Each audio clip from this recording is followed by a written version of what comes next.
Okay.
For those who what we do here is go back.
Seven, 6, 5, 4, 3, 2, 1. You'll never have the sacred stone. Oh, this you crazy mother.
What's going on, everybody?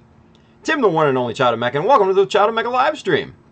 Now, for those of you on YouTube playing the what shirt is Tim wearing guessing game,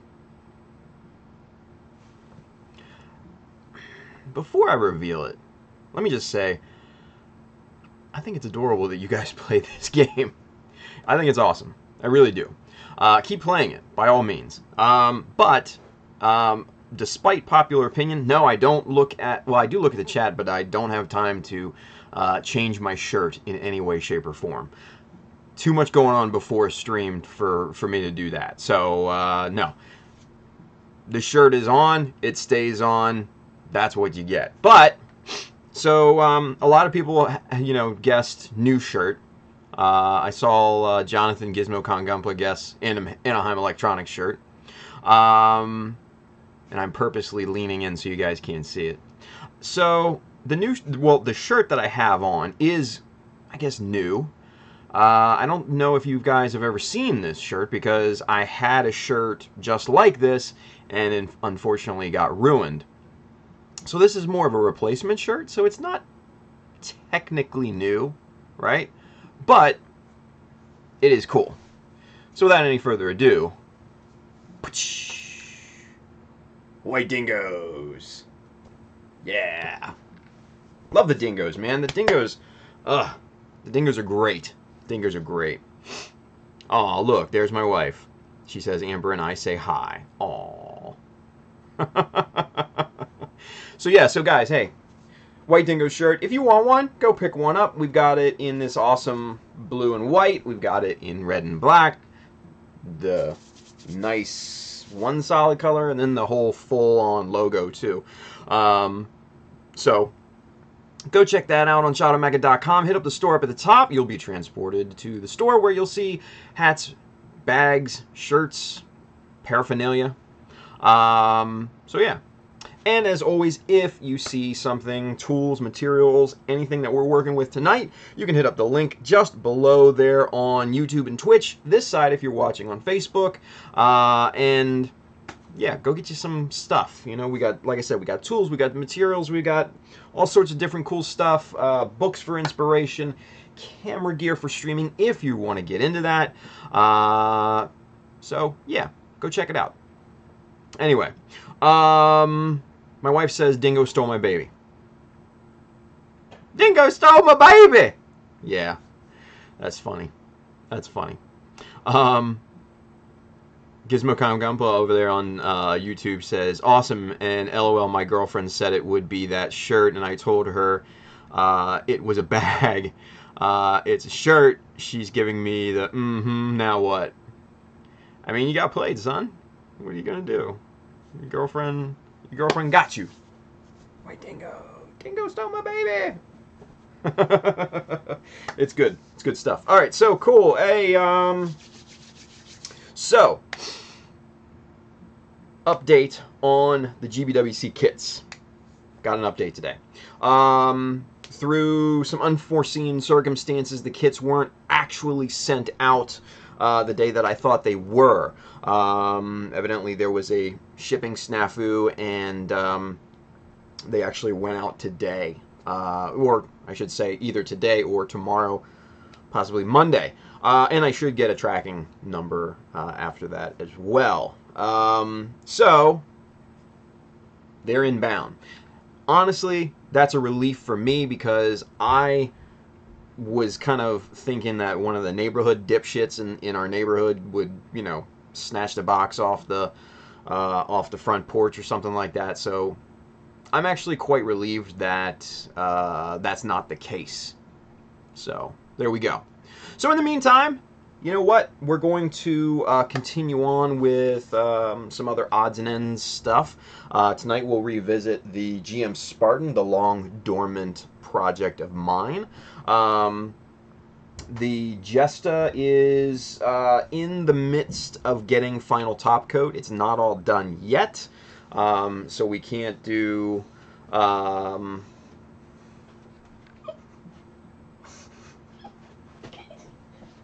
Did Mommy put you up to that?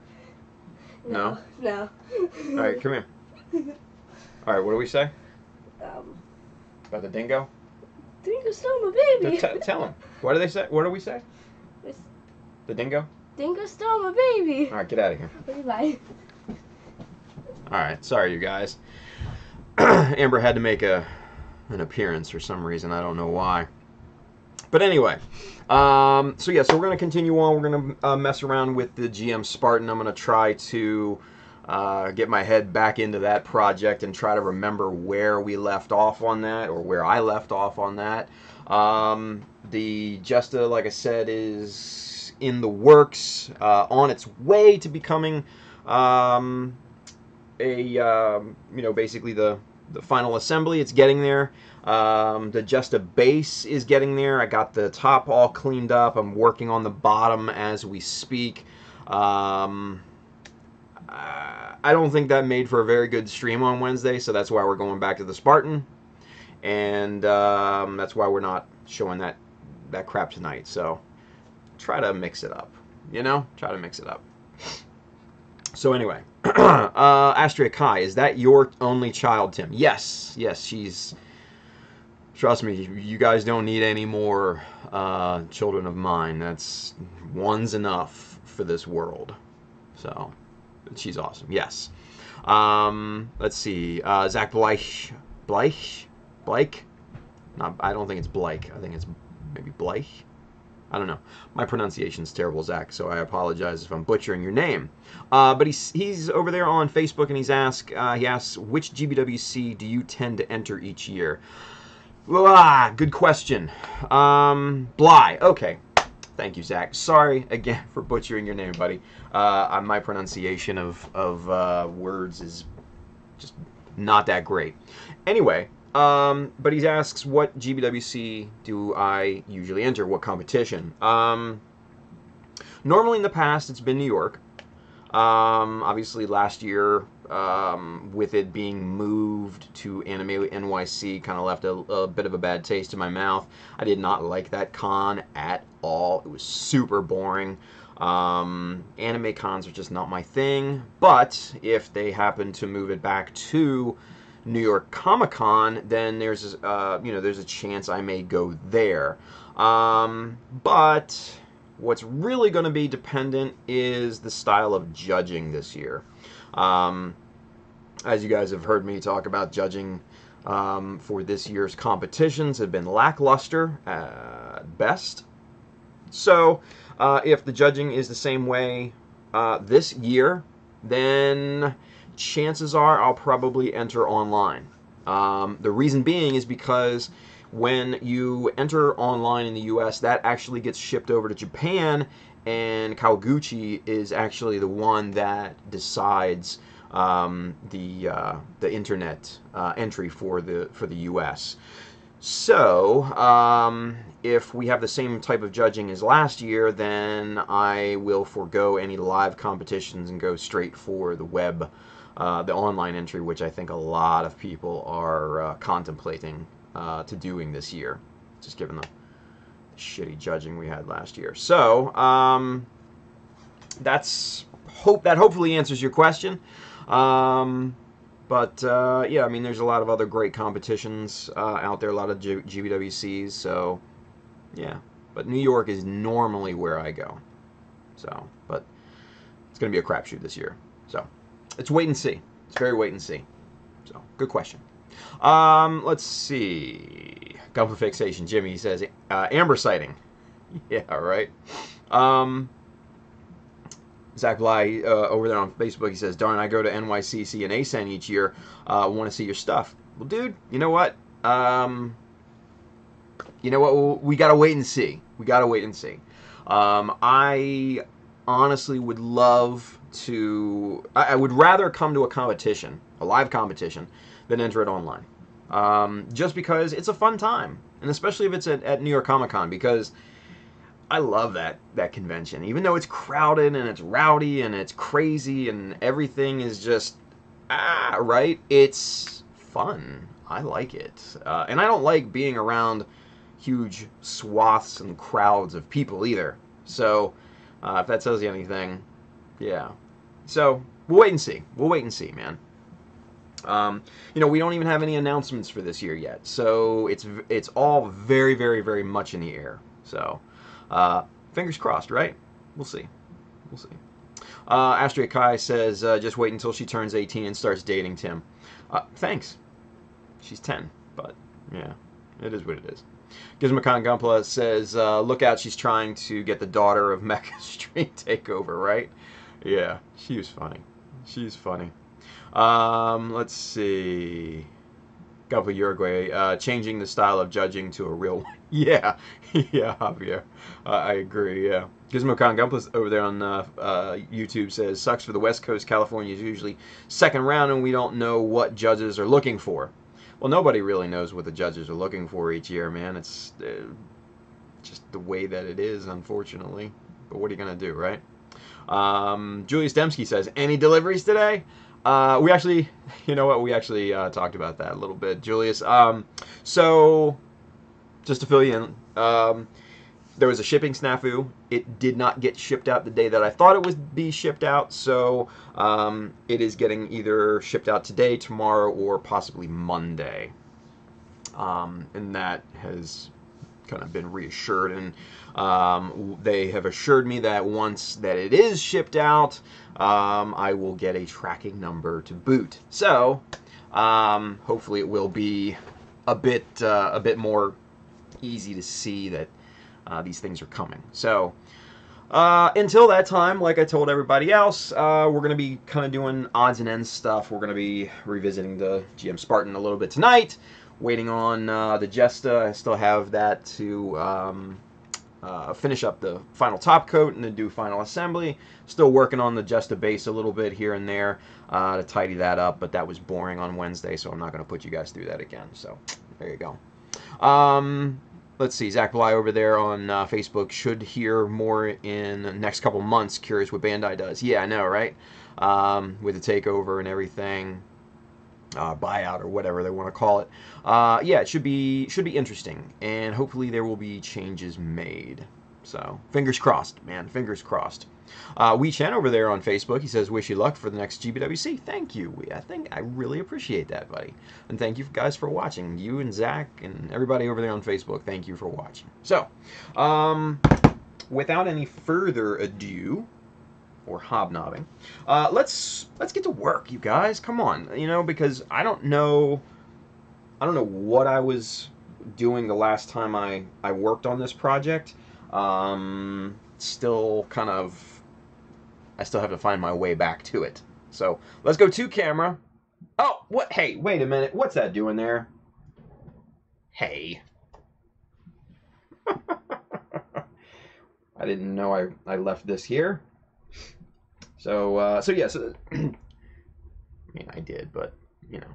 So yeah, so here's what I have built so far of the Sazabi. Verka, and you know what, I'm taking my time with it. I don't have a ton of time to snap things together right now, so that's all I got, just the kind of the upper body, right? But what's surprising is the sheer size of this thing. I mean, that's the GM Spartan compared to it. I mean, this thing's tiny in comparison. And then you've got Hayakushiki compared to the Spartan, or compared to the Sazabi. I'm telling you what, man, Char traded up. I'm telling you, Char really traded up. So we're gonna put this off to the side, but man, what a good model. I mean, this thing. I mean, I've heard everybody talk about it, and I've had a couple in the backlog, the whole 9 yards. But this is the first time I've actually built one. And yeah, I gotta say, man, I'm impressed. I really, really dig it, and it's very solid, great amount of details. The engineering that went into this thing is just kind of off the charts. So yeah, pretty good, pretty good. Anyway, we're gonna put him off to the side. We're gonna get back to it. Okay. So, Gumpla Uruguay. Hey, big fella. Love that Verka. Nice. Julius Dembski, I think I'm going to start saving my ducats to maybe attend the US GBWC. Julius, do it, man. Absolutely. Kenneth Sim, the sync mark, quite a headache, too. The sync mark. Andrew Young, what did I miss? Not much. We were just talking and talking about GBWCs and talking about the kits and stuff like that. The kits are not here. And there was evidently a shipping snafu, and they weren't shipped out when I thought they might have been. So they're being shipped out kind of as we speak. So hopefully, at least by Monday, I should have a tracking number and everything. So it's coming. So until then, we are kind of switching gears, and we're going to work on the GM Spartan a little bit. So let's kind of reminisce together, shall we, and see kind of what has come about with the GM Spartan.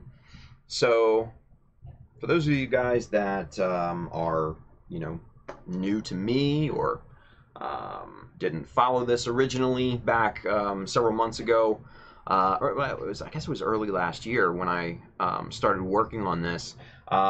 This is kind of my rendition of the GM Spartan. It's based off of the Gundam Archives GM book. And let me show you that here real quick, you know, so you guys can have at least a point of reference, right? So, got it right over here. And that's the GM Spartan that I'm basically working towards, right? This is, you know, a GM Sniper converted to a GM Spartan. Now, originally the Spartan was a GM Type C, but in this particular book, the Gundam Mechanics book, they used the GM Sniper 2 as a really nice base for it, right? So that's what I'm using. I use the GM Sniper 2, and man, I really so far dig everything about this particular kit. It's really, really nice and solid. So let's kind of take you through the mods that we've done thus far. Obviously, the head was one of the biggest obstacles with this particular conversion, right? So you have this kind of Master Chief brim on, you know, on the visor and everything. This particular GM did have the signature mohawk on top of its head, unlike the GM Sniper 2, where it's just rounded on top. I had to splice in, I had basically had to scalp the GM Sniper 2 and basically just graft on the top of the GMC type or Type C head, you know, to get that mohawk on there. And then I went ahead and beefed that up a little bit with plastic sheet and stuff like that. So far that's looking really, really quite nice. I enjoy the look of that. Filled in the ear things, if you will. You know, filled in the camera in here. This is all epoxy putty filled in, plastic sheet, the whole 9 yards. And yeah, so far it's looking really, really quite nice. I really like the look of it, and yeah, I think it achieves that GM Spartan look rather well. So proportions look pretty spot on as far as I'm concerned. So aside from that, beefing up the chest with that kind of armored up chest look. Now the tough part about the chest was these little vents on camera were these little vents right here underneath of the chest, because they had to be you know, basically cut in to the plastic and everything, and the way that the geometry is on the GM Sniper 2 doesn't necessarily lend itself very well to the conversion from the Gundam Archives. So the geometry is much, much different, unfortunately. So we had to play with a little bit of proportionality in this, but I think that it turned out quite nice. Moving down just to let's see, just to the upper crotch area. Scratch built this little EFS, you know, EF fin or whatever, Earth Federation fin. Scratch built that glued that on there, and then the armored up kind of crotchal area, if you will.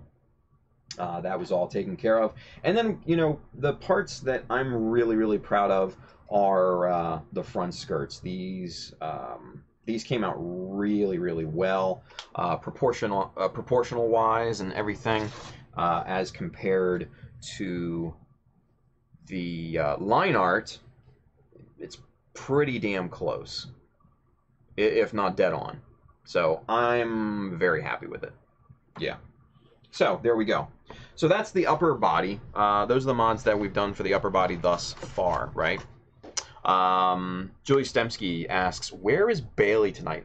Bailey is taking the night off tonight, you guys. So he messaged me a little bit earlier, and so yeah, so he's chilling tonight. So yeah, but he'll be back. He'll be back on Monday, I hope so, right?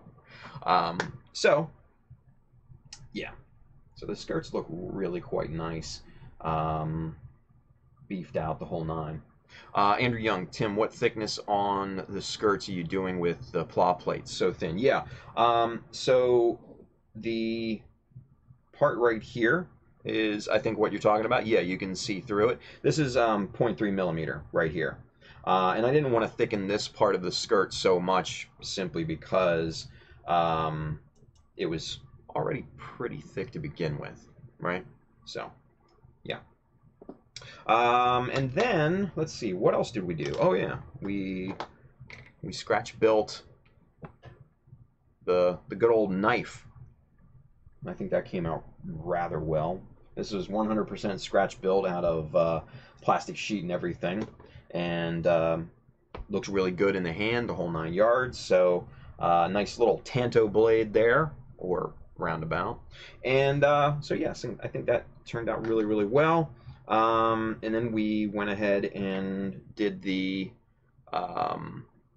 beam saber rack for the shoulder that mounts to the shoulder.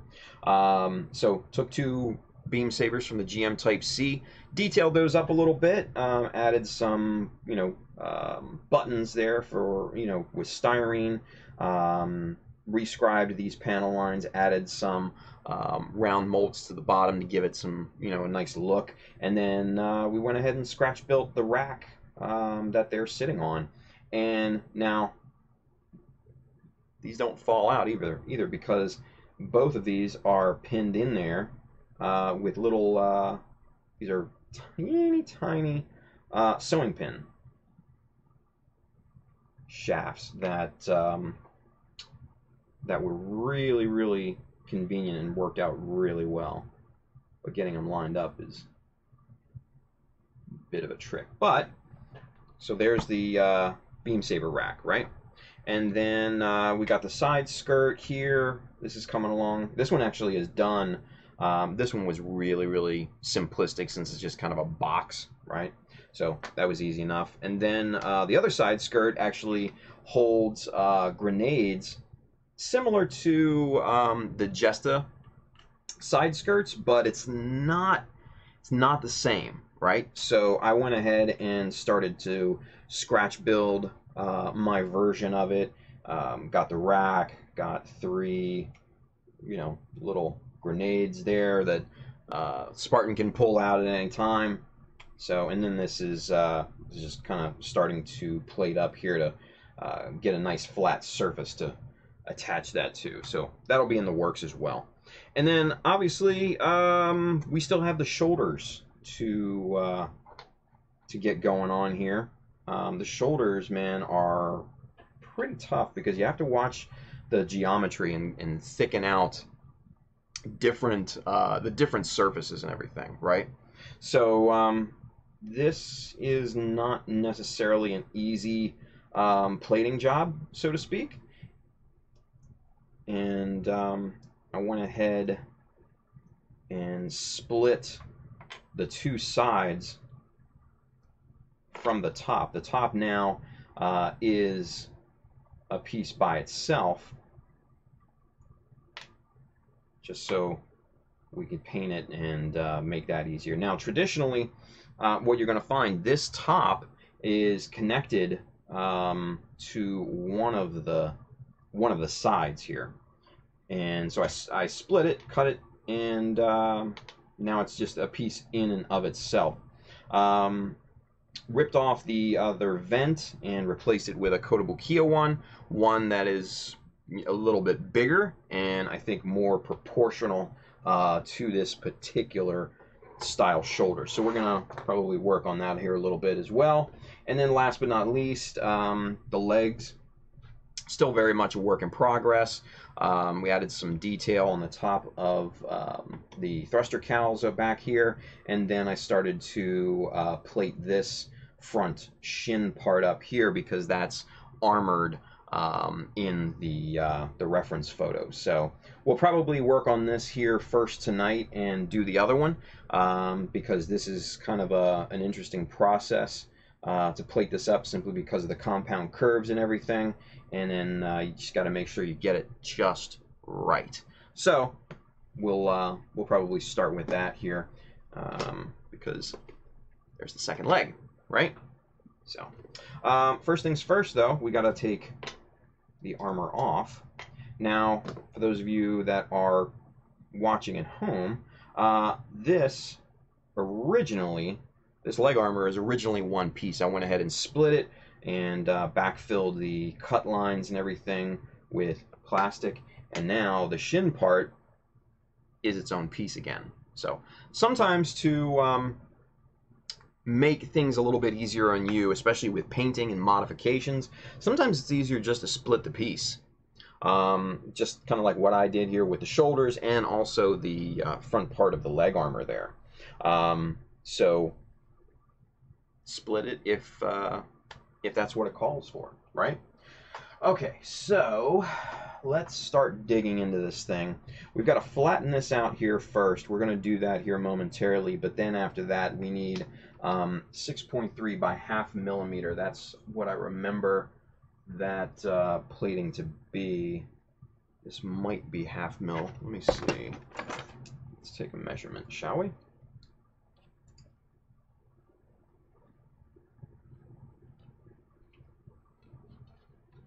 Ah, battery's dead. Damn it. No worries. We've got other batteries.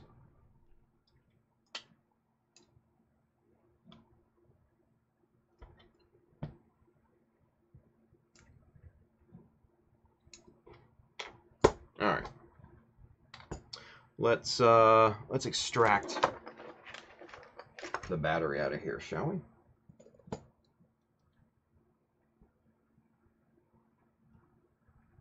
Just pop it in there real quick, just to make sure that it's absolutely dead. Just not playing possum on us here. Nope, she's dead. All right, no worries.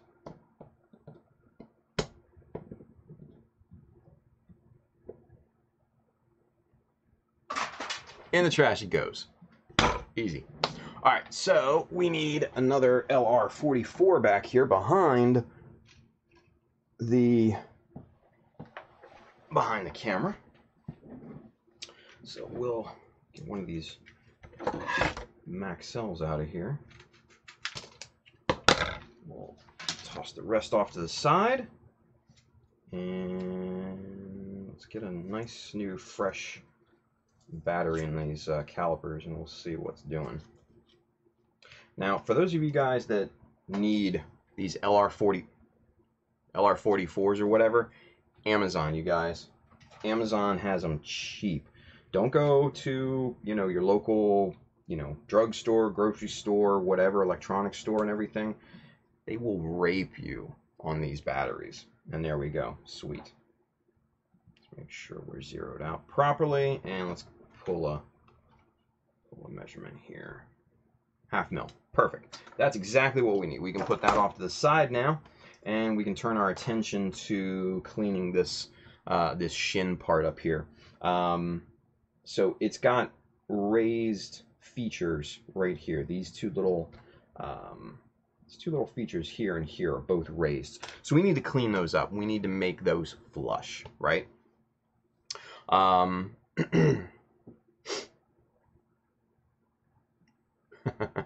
Julie Stemsky says, those minus mold cuts on the skirt look great.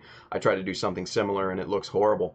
Man, it's actually pretty simple. You drill 2 1mm holes, you take a 1mm chisel, and you connect the dots. It's actually not that hard. So, but you need a 1mm chisel. So, Andrew Young says it's easier to do on 0.3mm plates, 1 cut and it's done.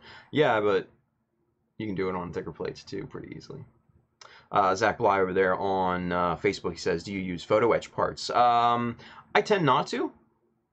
I know they have Maha makes a really, really nice set for the GM Sniper 2 and some of the other mobile suits out there, but I tend not to go that route.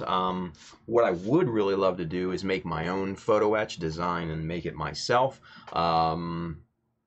Just need to have the time to kind of R&D it. So it's not hard. I just need to play with it and get, you know, some metal sheets that I can experiment with that aren't crazy expensive. But, you know, maybe in the future. Yeah, maybe in the future. So, Andrew Young, I get button batteries from Harbor Freight. They're cheap, but come in a set of varieties. Yeah, the batteries from Harbor Freight are crap, dude. I'm going to tell you that right now. There's a guy on YouTube that I was watching, and he did a battery kind of comparison, a battery roundup between the batteries, all sorts of different style batteries, and the Harbor Freights were the worst of them all. So I honestly would never buy batteries from Harbor Freight. That's just me. You know, the ones that I have are, you know, nice Maxell ones, quality. So yeah. Dean says, hi dude. What's up, Dean? Welcome back. Jason Cataldo over there on Facebook, he says, good evening. What's up, man? Good to see you. Thanks for tuning in. Alright, so you guys, what I'm doing here is I'm just trimming down and trying to flush up these raised details on this so we can get a good glue down with the styrene strip that we're about to laminate to this thing.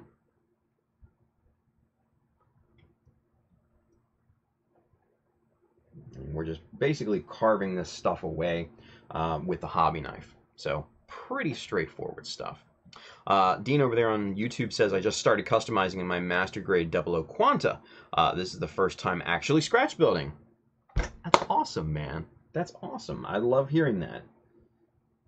Man, scratch building is so much fun because not only is it super, super rewarding, it's almost like a puzzle. You know, you have to figure it out. You have to, you know, overcome a certain problem and really just find your own solution. So, yeah, scratch building is a ton of fun, and I wish you the best of luck, man. That's awesome to hear that it's your first time. Look at you, you're not a virgin anymore.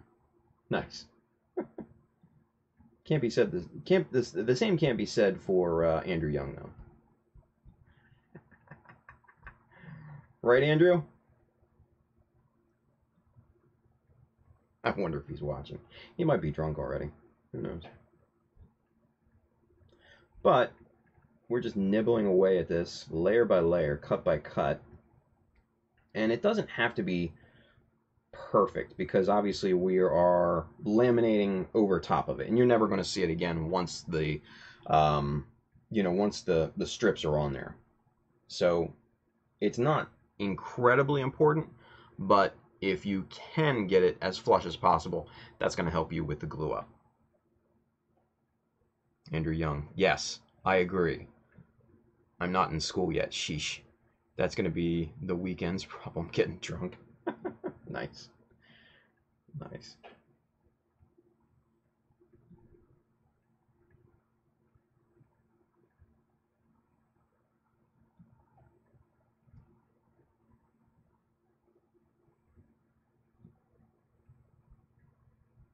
All right.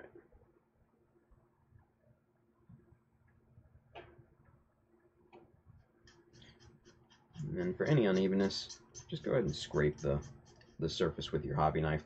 That, for me, gets the surface nice and flat, evens it out, the whole shebang.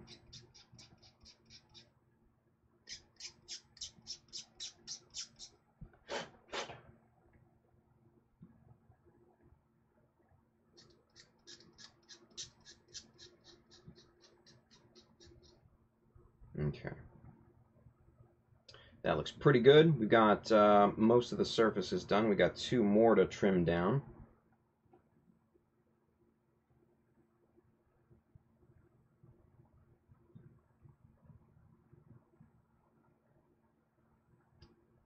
Okay. Alex the Doof, happy Friday. Saturday morning gaming here, nice. Got me play Uruguay. Javier says it's officially Saturday around here too. 12:40 a.m. Wow, I didn't know you got Javier. I didn't know you were 2 hours 2 hours ahead of me. That's crazy. I thought you were like kind of same time zone.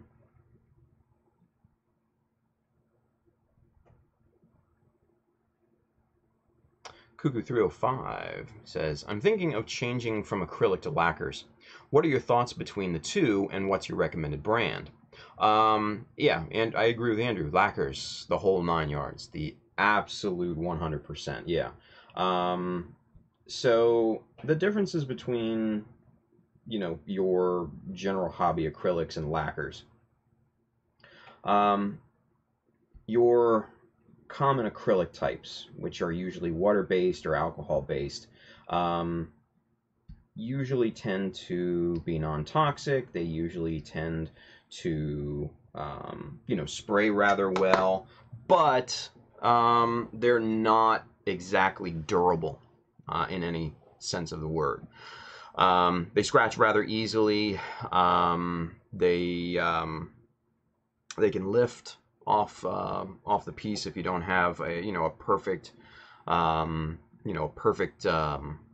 base for your primer and your paint, and just generally they're a bit harder to work with, especially Vallejo. You can get dry tip on your airbrush. You can get the same with Tamiya if you're using their thinner, their alcohol based thinner.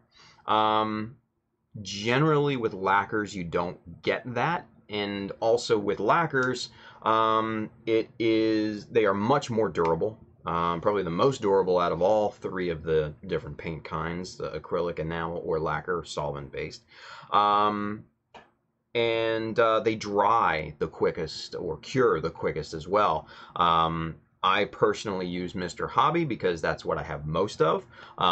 There's also Alclad, there's SMS if you're in Australia, or if you want to shop on USA Gundam Store, there's Gaia Notes, there's E7, Moto, there's a ton of different paint brands out there, but in the US, you probably want to go with Mr. Hobby because it's probably the easiest lacquer-based paint to get. With their Mr. Leveling Thinner, man, it leaves just a baby butt smooth finish. So that's the system that I use. Never had an issue with it. It's rock solid, rock solid. And if you happen to need to strip the paint, all you got to do is dip it in 91% isopropyl alcohol for a few minutes, brush it off with an old toothbrush, and it's back to pristine plastic. I mean, it's very, very simple and easy. Very simple. So yeah, so I would definitely recommend solvent lacquer-based paints over anything else. They're very, very easy to use. Very easy to use. Let's see. Dean says lacquers are more toxic though, so work outside or a ventilated area. Yeah, I mean that's the one tiny drawback. So you need a spray booth, or you need to work outside, either one. That's pretty much mandatory, I would say. If you have a nice spray booth, then you'll probably be in good shape. I would not use spray cans in one of your small pre-built airbrush spray booths that you can buy online. I wouldn't do that.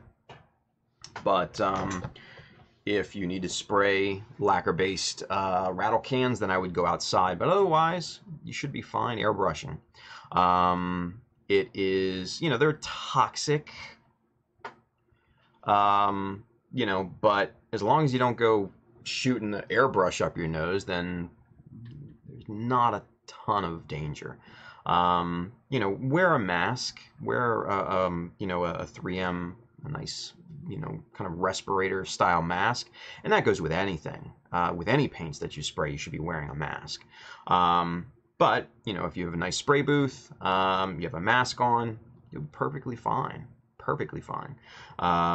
You know, there's, you know, these old wives' tales that, you know, you don't want to spray lacquer into a spray booth or it'll catch on fire and explode. I'm here to tell you guys that unless you're a ham-fisted idiot spraying lacquer thinner, like undiluted lacquer thinner, right on an open circuit, it's not going to spark and catch fire and explode. It's just not. There's not enough there for it to combust. Plain and simple. So, and the spray booth that I built, I don't even have filters in that. I just have 3 bathroom fans with a hose leading it to the outside through a dryer vent cut into the side of the house. That's it. Never had an issue. So, because it evacuates the fumes and everything that quickly. So, but yeah, lacquer-based paints, Mr. Color if you're in the US, other paints if you're abroad. There you go. Good question. Good solid question. I like those. Let's see here. Dean asks, is Vallejo lacquer? No, that is a water-based acrylic. And Vallejo primer is absolute shit. Just FYI. Jason Cataldo over there on Facebook, I'm working on a Pikachu-themed Zaku or a Zakuchu as my current project. Interesting. Interesting. Alex Dedoof, unless you're using urethane, but that stuff is hella toxic. Well, yeah. And if you're, let's be honest, if you're spraying a urethane, you know, based clear or something like that, you're probably doing overkill or something like that, or going super nuts, right? That's my 2 cents. Anyway, Ultraman Dyna, cool, I made it. Welcome, man. Andrew Young, Moto Paints, lovely colors, so much thinner used though. Yeah. Gumply Uruguay, maybe we will see MIG lacquers soon. I remember that MIG Jimenez made a deal with Gunza. Yeah, that was more of a collaboration deal, and they've already come out. Those were limited edition colors. And Ricardo, Silver Maverick on Facebook and Instagram, he sent me some information about the different colors, and from what I understand, there were only 3 colors that they collaborated on, and that was it. So, from the stories that I've seen and from the things that I've heard, Mig Jimenez is he's really good at what he does, but he's not a great person to do business with, from what I understand. I mean, that's speculation. Take it with a grain of salt. Those are the things that I hear from a lot of different sources. Let's put it that way. So it is what it is.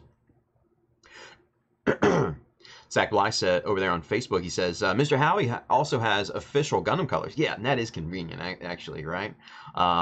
Just, you know, picking up a jar of paint and just going to town without having to mix anything. So, yeah, that is very convenient if you like to color match, you know, the existing plastic to paint. So that is a nice feature. Andrew Young, Tamiya apparently made a new line of lacquer bottles, but I have yet to see them in the States. Yeah, Tamiya does have a line, a small line of lacquer primers, and Vallejo, the AK Interactive, has a line of lacquer acrylics as well, solvent-based acrylics, because they're not. let's put it this way. They're not really lacquer-based paint. They're solvent-based paint. But for the lack of terminology, and we just call them lacquers. That's it. You know what? Let's switch to camera 1 because we need to talk about this. So, yes. So technically, the acrylic pigment in Mr. Color is virtually the same acrylic pigment in Tamiya or Vallejo. They're all acrylic pigment. It's the binder and the carrier that differentiate. So in Mr. Color, that's more of a solvent-based, and in terms of Tamiya, that's kind of a water-alcohol hybrid, from what I understand, where Vallejo is straight water-based. So, but getting back to the subject earlier, yes, Tamiya made their line of lacquer-based, solvent-based paints, and like Andrew said, we haven't really seen them here in the States. I've seen them. If you guys watch Tested, Adam Savage's channel, he has a full line of them. But again, he's Adam Savage, so he probably just calls up to me and says, "Hey, can you all send me some?" And they probably send him a fucking rack of paint, right? Wish I had that pull, but you know, that's the only place that I've seen them in the U.S. is on his damn channel. So I've seen them on Taobao and other places like that, but yeah, they're rather hard to get here in the U.S. as of yet. Fingers crossed, though. But then there's also AK Interactive, who has their own line of paints. They are definitely more, geared more toward military, very earth tones, olive drabs, tans, and all that sort of stuff. Very, very few primaries in terms of things that gunpla modelers tend to use. You know, your blues and purples and oranges and weird yellows and crazy colors like that. They don't have a lot of those, but from what I've seen through their testing and through their videos, their line is extremely compatible with other solvent-based paints and paint systems. So you can use Tamiya or Mr. Color leveling thinner with the AK Interactives. You can use the AK Interactive thinner with Mr. Color. So they've purposely made it very, very compatible, which I kind of like. I've only ever seen it once in the shop, and that was right before the damn place closed down. So, right? What are you gonna do? Alex Dedoof says, we have them in Korea. Fuck you, Alex. Thanks for bragging. He says they spray really well. Cool. That's good to know. Gunpla Uruguay, I don't have many experience with lacquer. Just got a few bottles from Mr. Hobby last year and loved it. Yeah, they're great, man. They're great. Andrew Young says the gas masks that look like something from World War II. Get out of here, Andrew. You doof. Not Alex the doof. You're a doof. Let's see. Alex the Doof says, just don't have the vast color palette as Mr. Hobby yet. Yeah. And Mr. Hobby keeps expanding their color range too, which I love them.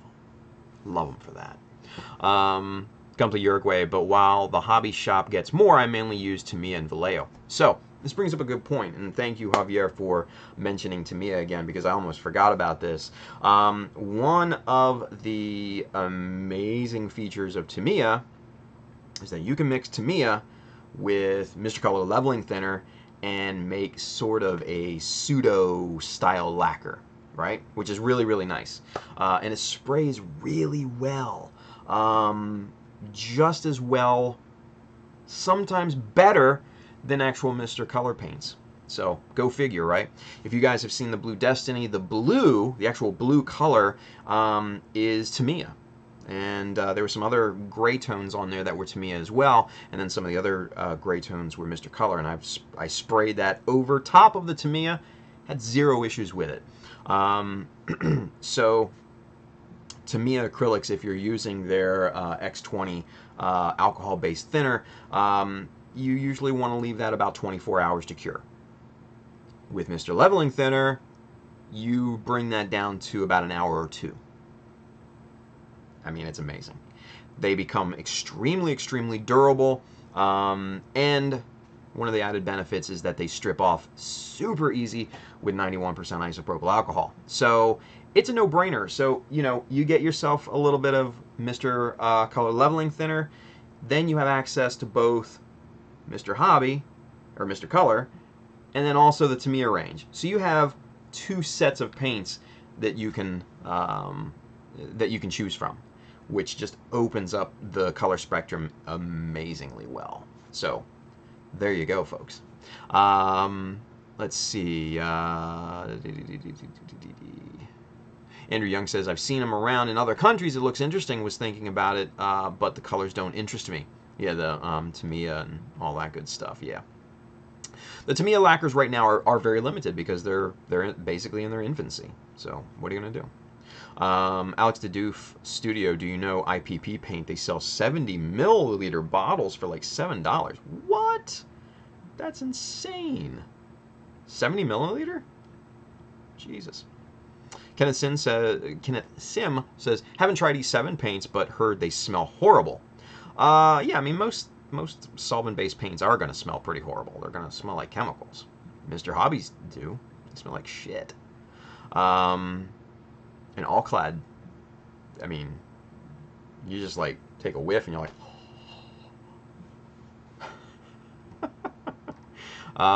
Let's see. Alex DeDoof says, paints aren't as high quality as Mr. Hobby or Gaia, but they're hella cheap and they have a lot of colors. I guess he's talking about that IPP. Interesting.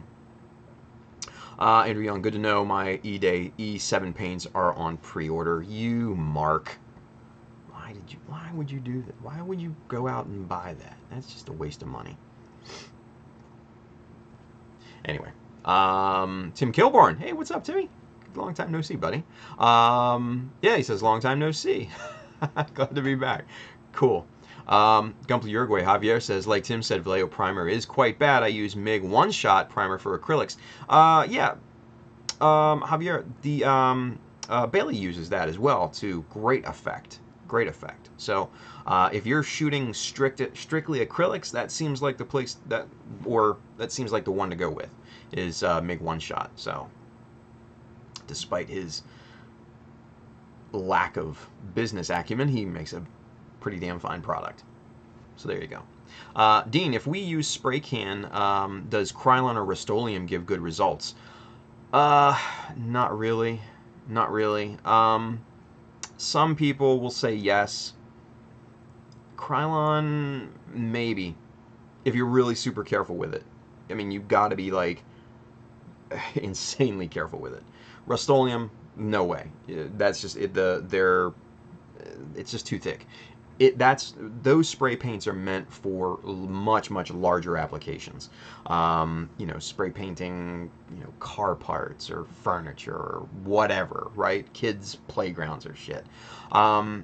They're not hobby paints in any sense of the word. You know, their pigment ratio, their pigment size are just not meant at all for hobbies.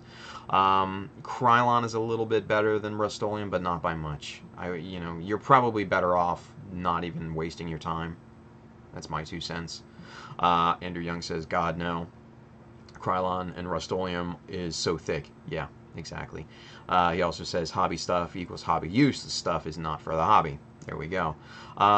Steve Middendorf. Welcome back, Steve. I'm late, but I actually made it. What kind of shenanigans are being had tonight? Man, right now we're just talking paint, man. We're talking shop right now. We were about to, excuse me, jump back onto the GM Spartan, just temporarily. Excuse me, while I'm waiting for the GBWC kits to arrive, and while I'm finishing spraying final top coat on the Jesta. So we're kind of in that weird stage between projects right now. It's kind of a limbo stage, and I don't know, it's kind of uncomfortable, kind of an uncomfortable stage for me, especially doing streams like this. So right now we're just talking shop, man, and answering questions and just kind of talking about different paints and stuff. So we're having fun. But hey, Thank you for watching, Steve. Welcome back, buddy. Hope you had a great holiday. Let's see. Gumpy Uruguay. Yep, I know what you mean about MiG. I heard tons of stories too. Yeah, tons of stories. Dean says, do you guys use Ulfa knife in the U.S. or just normal X-Acto? A lot of people use normal X-Acto knives, the number 11 blade, but me, no, I'm an Ulfa guy. I use their hobby knife or hobby art knife, and then I love the chisel blade. This comes in super, super handy, but I also love my little NT cutter knives and blades. These things are... I'm a convert. I hated this originally, but then once I started to use it, I have to be honest with you, I fell in love with it. So, NT cutter, if you can get it. They have it on Amazon in the US. If not, man, Ulfa is definitely the other way to go. Love those two hobby knives. Love them. Gumball Uruguay, I used Rust-Oleum primer for a while, but I decanted the can, but is quite thick. Tim Kilborn, the MiG guy, is an egotistical ass. I've had dealings with him through IPMS. You wouldn't be the only one, man. Andrew Young says, nah, Tim, I really mean Tamiya made an actual lacquer paint bottle. We just don't have them in the States. Yeah, no, I know. The black, yeah, no, I know what you're talking about. And I'll even hit your... Yes, those were the ones that I was talking about. The black background ones. Yes, I was talking about those too. So, there you go. We were talking about the same thing, Andrew. Let's see. Dean says, Adam Savage have way too many good stuff. Yeah, I know, right? He's got like 1 million screwdrivers or something. Campo Uruguay, Javier says, perks of being famous. Yeah, it really is, man. Really is. Alex the Doof, wish they made some of the Tamiya spray can colors in bottle form. Man, Alex, decant it, man. It's so easy, dude. It's so easy. If you need help, hit me up, dude. I will show you the way to do it, the easy way. My boy Soravan Zero over on Twitch hit me up on the little wooden stick trick. Oh man, it just makes it super easy, super easy. So if you need help decanting, Alex, man, message me. I will show you the way. The way. We're not doing that again. Astrid Kai says, yeah, have airbrush now, and I've been using water-based paint and use water to thin them out a bit, but I don't know if I'm on the right start. Man, if you can get solvent-based, brother, do it. Water-based paints are very, very, very weak. They're not very resilient. They scratch very easily, no matter what you have underneath of it or on top of it, you know. Kira Yet, who watches all the time on Facebook, he messaged me a little bit earlier this morning, and he asked about, you know, primers and paints and things like that, and I told him, or in top coats, and I told him, you know, painting a model is just like building a house. You know, your primer is your foundation. That needs to be rock solid, right? So that means it needs to bite into the plastic. The plastic needs to be pristinely clean, so that you can build off of that. Once you have a good foundation, then everything else basically falls in place. Your paint, you know, applications are your main part of your house. That makes it everything look pretty, right? But then your top coat is like your roof, protecting it from the elements, the sun and the rain and the snow and the hail and whatever, you know. So, yes, the stronger the materials that you use to build that house, the better that house is that's gonna be, and better it's gonna look too, man. So, Astrea Kai, I strongly suggest the solvent stuff. Food for thought. Ultraman Diamond, Tim, I've never done it, so I have to ask, can you spray the Mr. Color top coat or matte coat over to me acrylic? Yes. Yes, you can. That is a great question, Ultraman Dino. Now, there's some caveats. Let me explain. If you're using the straight Tamiya acrylic paints with their X20, then you've got to give it some time. You've got to give it at least 2 or 3 days to fully cure. If not, it's going to crinkle up and look a mess, right? But once it's cured, once it's completely cured, and like I said, probably at least 2-3 days, then you can go to town. You can spray Mr.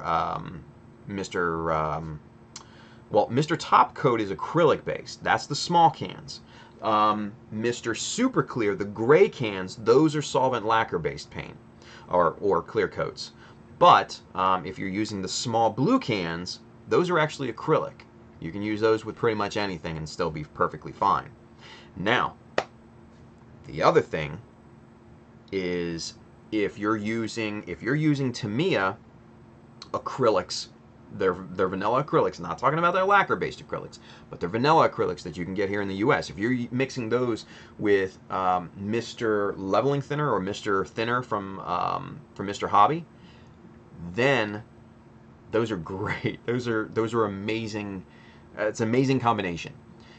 You wait a few hours, then you can go to town with anything over top of it, because it's essentially like a pseudo-based lacquer at that point, and it's just rock solid.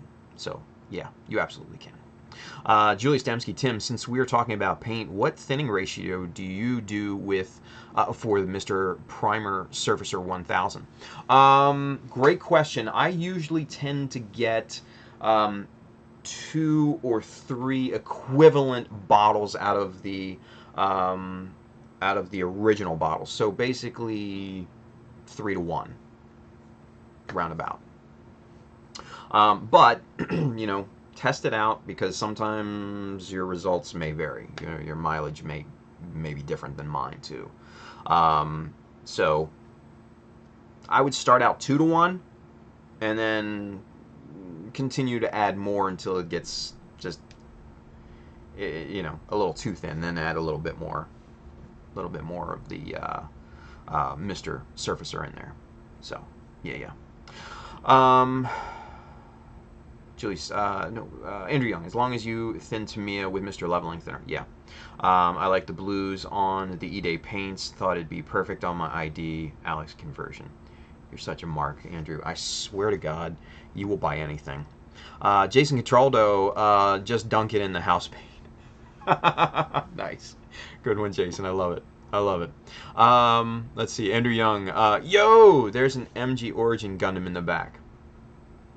I'm glad somebody picked up on that. I am. And a Gyaradoga. Yeah, see, you... I did that on purpose so someone would catch it, yeah. Harbor Down Hobbies over there on Twitch. What's going on, guys? Hey, Com, thoughts on different airbrushes in terms of ease to clean? That's a great question. Okay, so let's talk about this for a second. I am one of the rare people that use a siphon feed as my main airbrush, okay? So I will be talking from that point of view. Now, I also have a gravity feed. I have the little Iwata Neo, right? So, True Gunpla hosting. Thank you, buddy. What's up, Joel? So, in terms of cleaning ability, swapping between colors, I'm going to tell you right now, using a siphon feed to go between different colors is immensely easier. Here's why. I have a dedicated bottle full of 91% isopropyl alcohol that I keep. It's one of those big 2-ounce bottles with a blast cap on it and everything ready to go on my airbrush. So I will mix my paints, put it in you know, a separate jar, thin down the whole 9 yards, shoot it, spray it, all good. Pull the bottle, spray out the excess from the airbrush, pop the bottle that has the alcohol in it, spray that for a few seconds, probably a good 10 or 15 seconds. That basically cleans out everything in the airbrush. Wow, that was like a 3D effect. Whoa, that's creepy. But, man, it gets it super clean. Take a little paper towel, wipe on the inside of where the bottom connection is, you're good to go. I've gone from spraying red to white, from black to yellow, from clears to primers, without washing the airbrush, just doing that cleanup method. It takes a little bit more work with siphon feeds, you know. Now, we're just talking about ease of cleaning.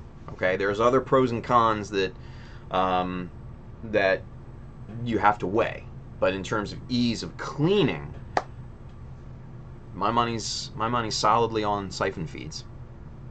So there you go.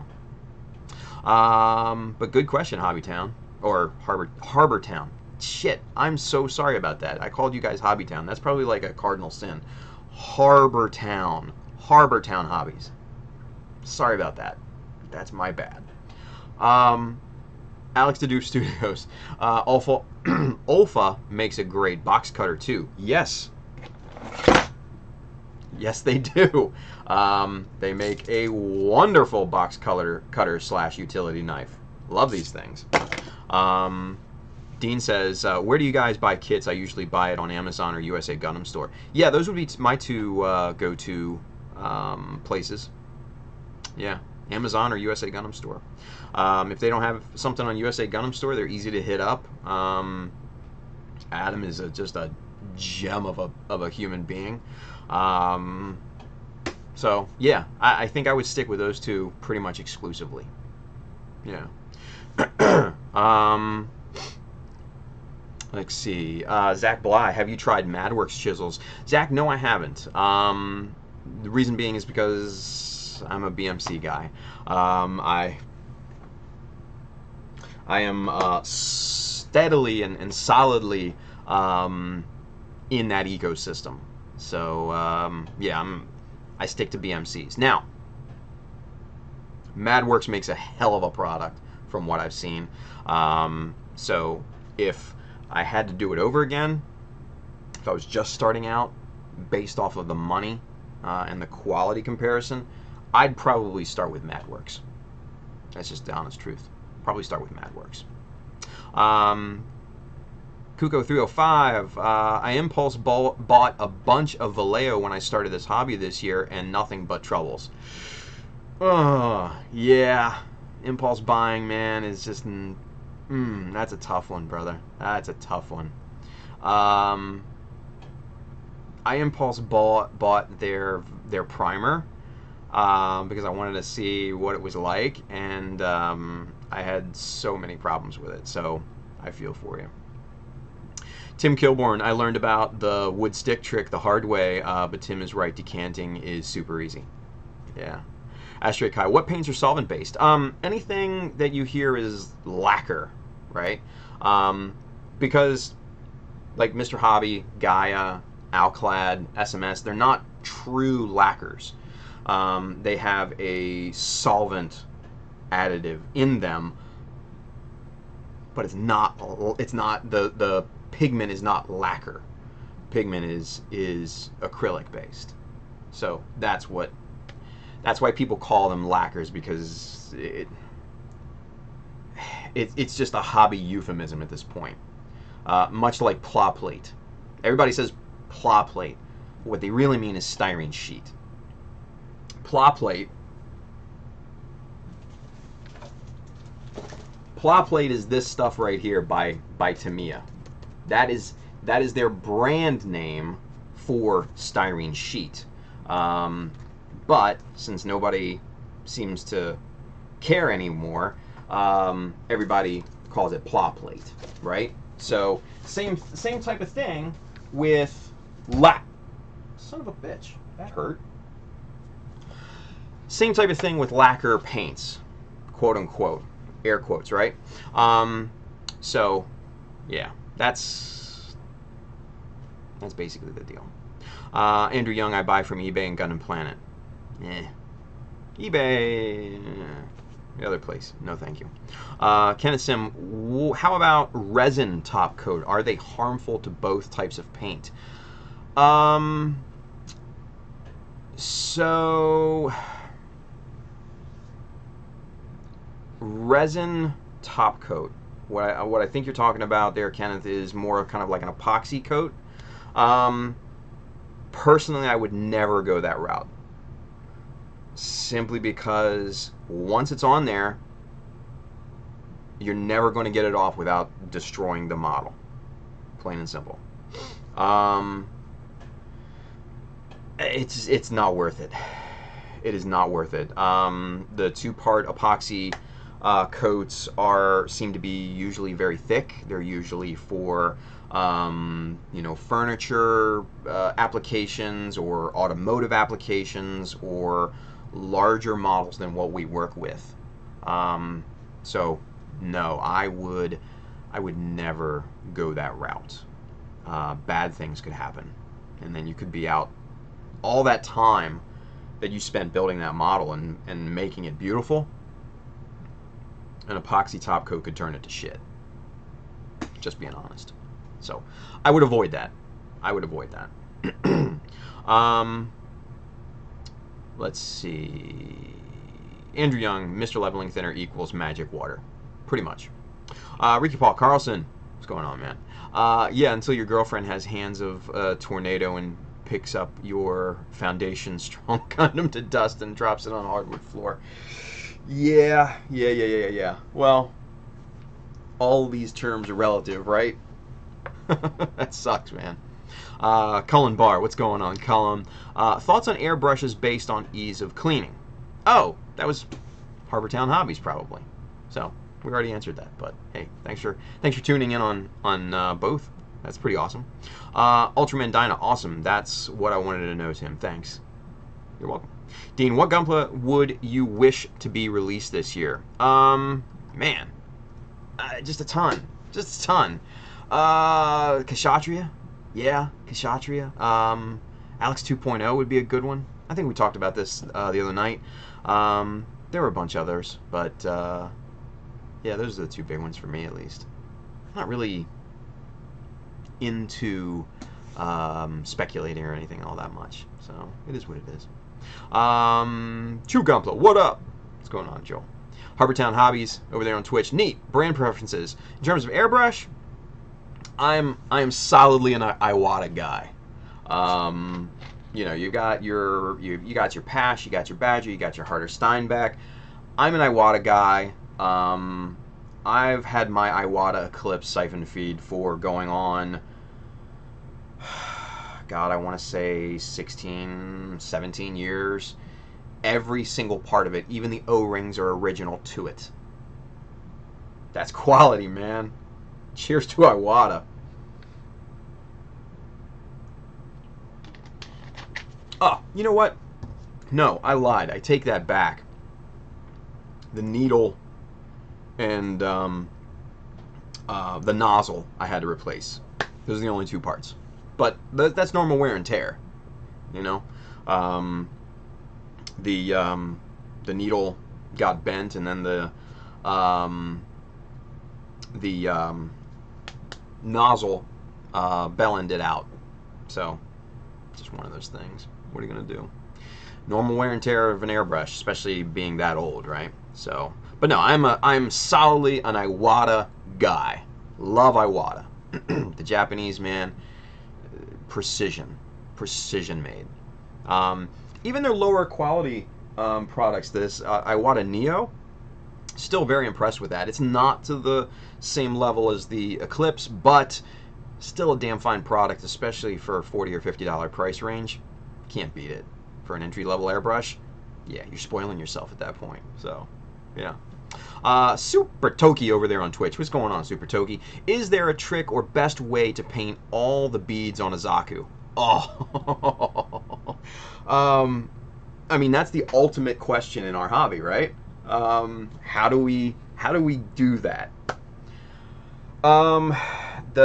Mind you, please keep this in mind, I've never actually painted a Zaku. I've built a Zaku version 1 master grade, but it was so shit. I thought it was so shitty at the time, I just kind of scrapped it.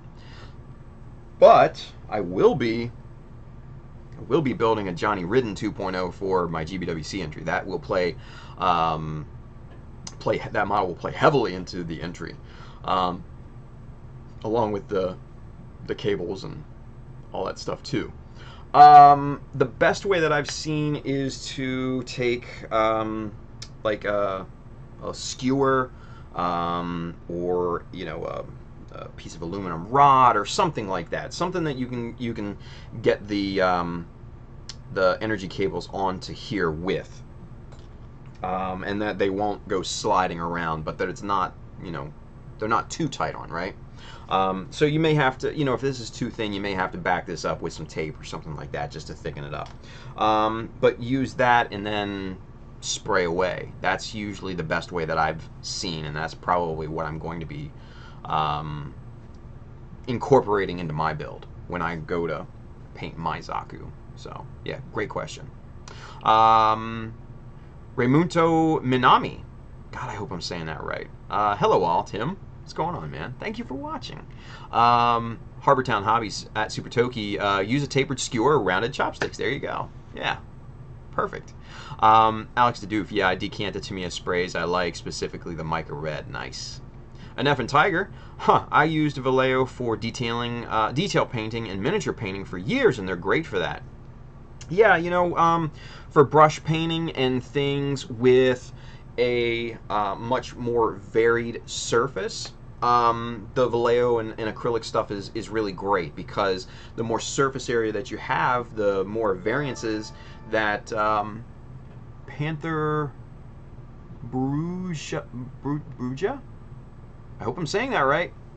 Thanks for that. Appreciate that. Sorry if I butchered the name.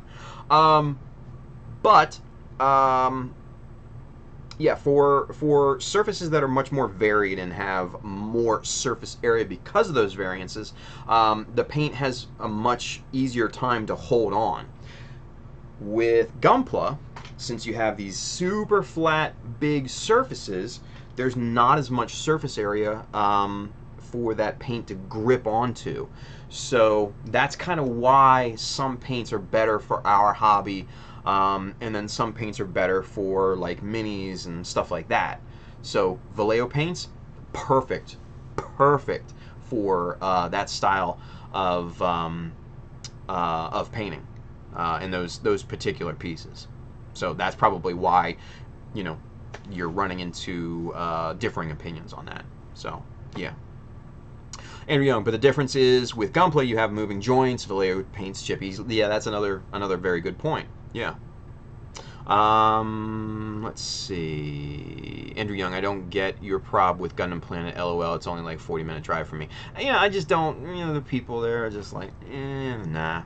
Tim Kilborn, I used Vallejo on my space battleship Yamato. It sat for about 6 months, and when I went back to work on it, the paint all came off. I will never use that crap again. I feel your pain. Kuko 305. Damn, dude, I did not know that. That sucks. Jason Cataldo over there on Facebook. I got mine from Gundam Kitchen. Yeah, I mean, if you've got a great place locally like that, yeah, support IRAD, man. That's an easy way to go. But for those of us that don't live in the area, it makes it a little bit harder. Astric, I always see Japan modelers using Giga. I think you mean Gaia. Might start there for solvent-based paint. Yeah, Gaia are great.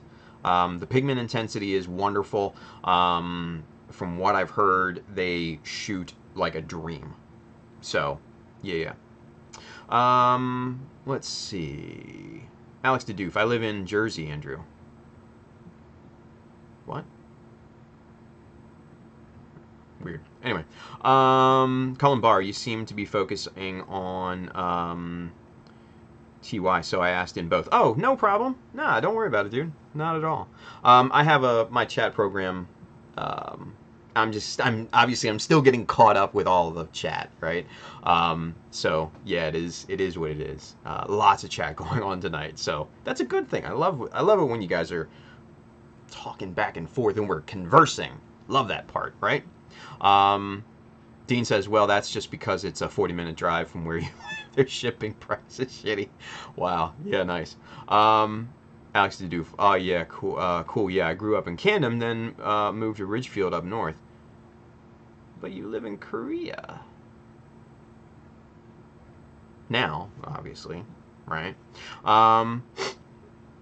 Cullen Barring, kudos for pronouncing my name right. Hey, you know what? Even a blind squirrel finds a nut every now and then, right? Dean, can you work now? Nice. Soon, I promise. Ultraman Dinah, I wad all the way. Dean, we've been talking for like 40 minutes. Sorry, Dean. Kenneth Sim, focus on GM Spartan. Yeah. Let's see. Well, I'm trying to get through these guys. I promise. Tim Kilburn, I put all the beads on a piece of wire that is just slightly smaller than. Yep, there you go. Panther Brouillard. Close enough. I tried, man. Let's see. Every part feels like it wants to snap, and the inner frame is intimidating. Ah. That sucks, dude. Evan Tiger, does their mecha line fix it? No. You're talking about Vallejo's mecha line. I don't think that they do. They improve, but they don't fix the issues. No. Mikkel, I'm back. What did I miss? Not much, man. We've just been talking shit. Especially about you. No.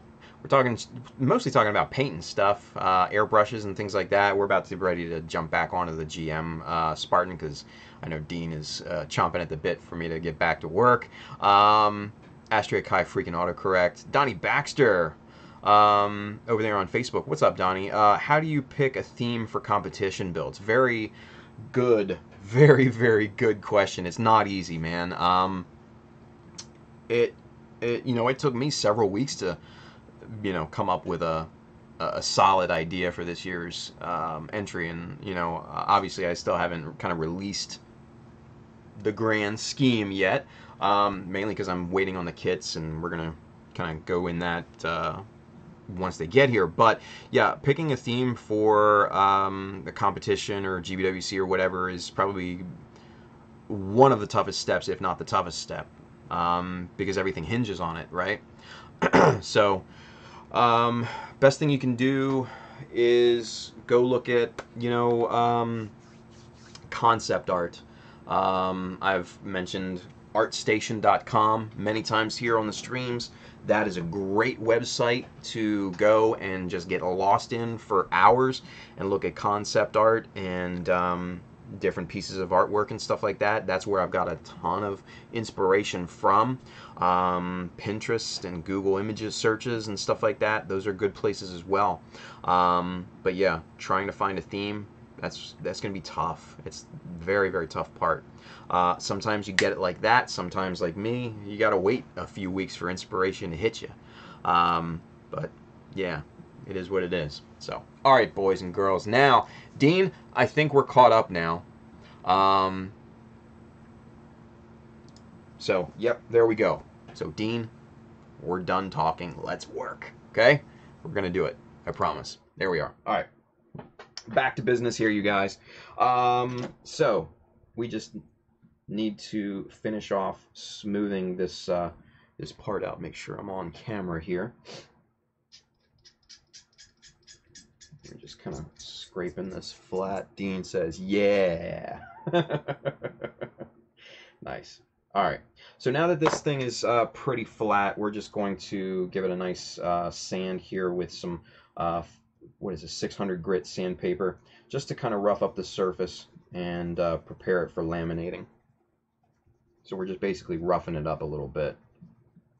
And this will make sense here in a few minutes because we're going to be using super glue instead of model solvent glue. The reason being is because super glue is very quick for the plastic to grip to the other plastic strips. And with the surface area that we're gluing down to, chances are the super glue will actually have a stronger bond. Simply because when you give super glue a lot more surface area to glue to, it's insanely strong. So that's why I like it for laminating, like we're going to be doing here in a few seconds.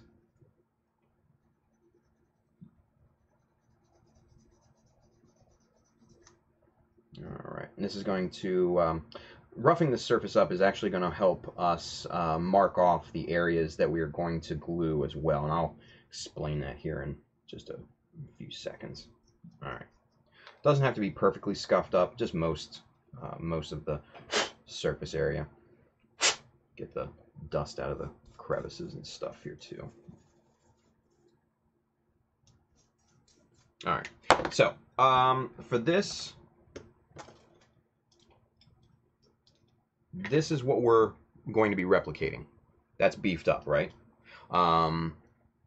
So we're going to do the same thing for this to this. Now, I started on the lower side here. That's the first piece I started with, and that's the easiest part to start with as well.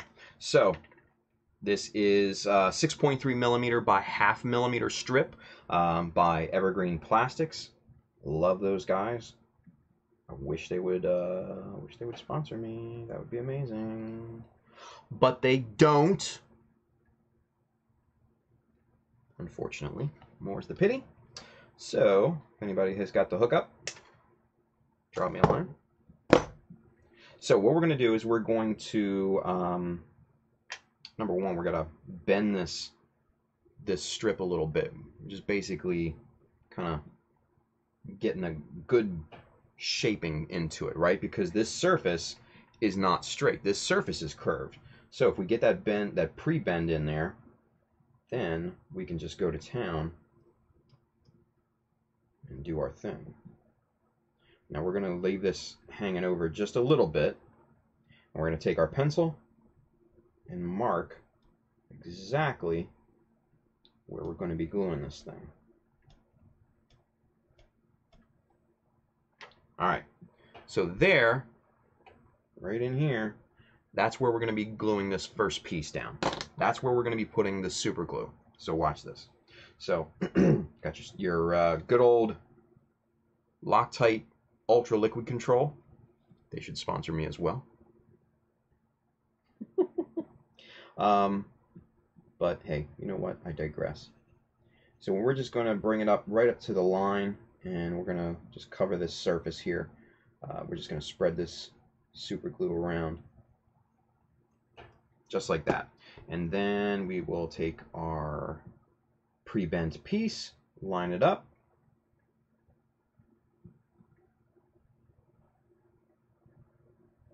And just smash it down into place.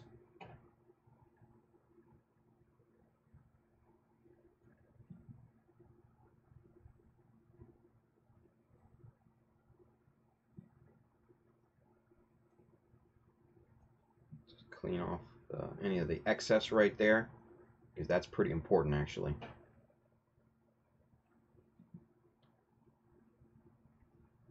Good. Alright, so now this piece is, that piece of plastic is laminated on to the shin guard. Super, super easy to do. Super easy. So, one thing that I like to do is trim back as much as possible initially. So, just like that. Just kind of, and this isn't, you know, a perfect, that's not perfectly trimmed, obviously, but that will reduce any risk of this, you know, accidentally you peeling it off. Let's put it that way. So what do we do next? We take the piece again, line it up with the first piece, just like that. Take a pencil. Do that again. Rinse and repeat. This, my pedigree chums, is laminating. And this is probably the easiest method that I know of to bulk up kind of compound curves like this, but still retain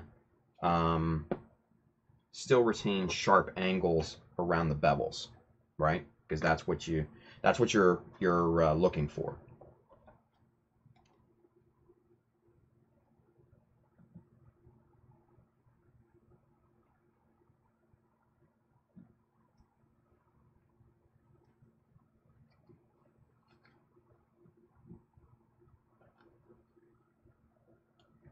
Okay.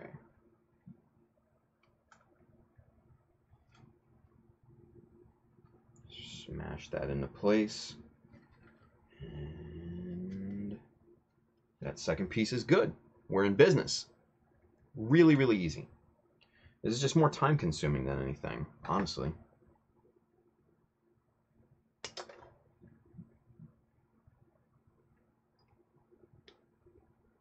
There we go. Easy peasy lemon squeezy. What are you guys talking about?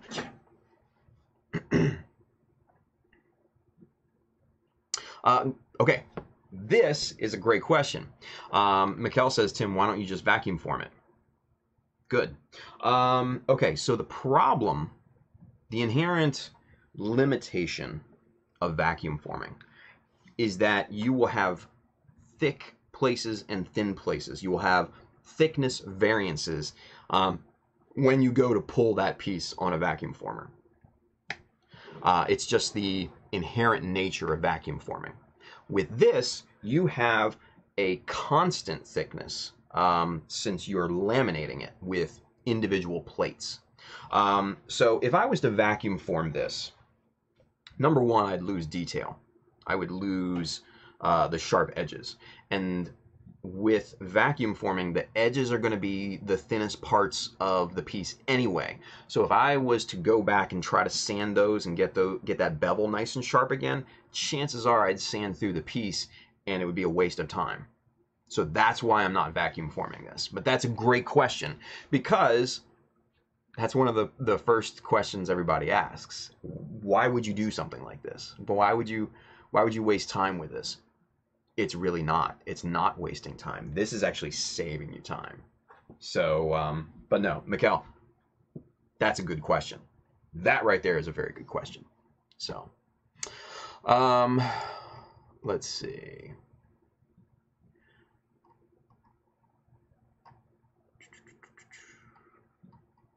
Mikkel says, I thought the GM Spartan project was scrapped. No, it wasn't scrapped. It was just simply put on hold, actually. So, still waiting for the, for the GBWC kits.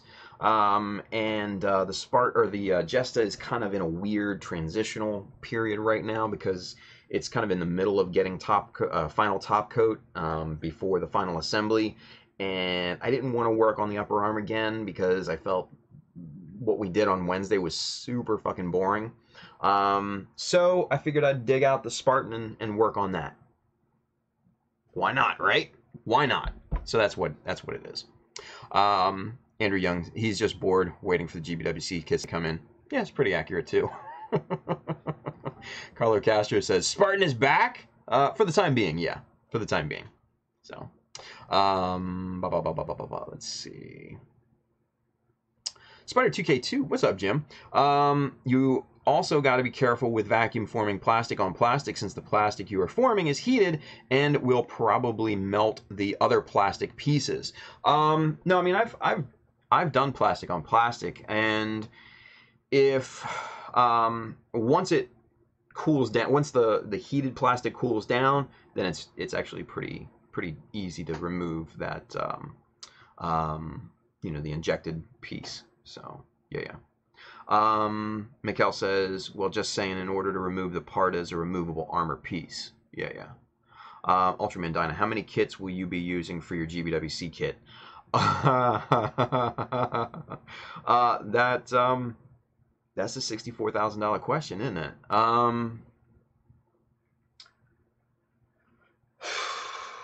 mean, to Sazabi, the Johnny Ridden,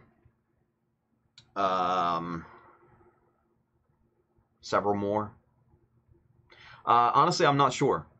I'm not exactly sure because I never usually work from plans. I always kind of have a rough idea of what I want something to look like, but then along the journey, I may have other ideas. So, I mean, it could be 6, it could be 24 for all I know. I don't, you know, I'm not sure. But it'll be parts and pieces from here and there. And like you've seen, I've got parts bins for days. So a lot of it will probably be coming from there. But this guy right here will play heavily, even though he will not end his life as a Sazabi. He will be transformed into a pretty little butterfly.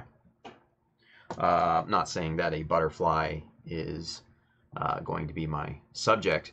I'm just simply making a comparison. Anyway. Dean says, when are you going to start making tutorials? Damn it, Dean. Thought I could get away with that. You know what? When I have time, man. I need to get the Gesta out of the way. That needs to be completed and done, right?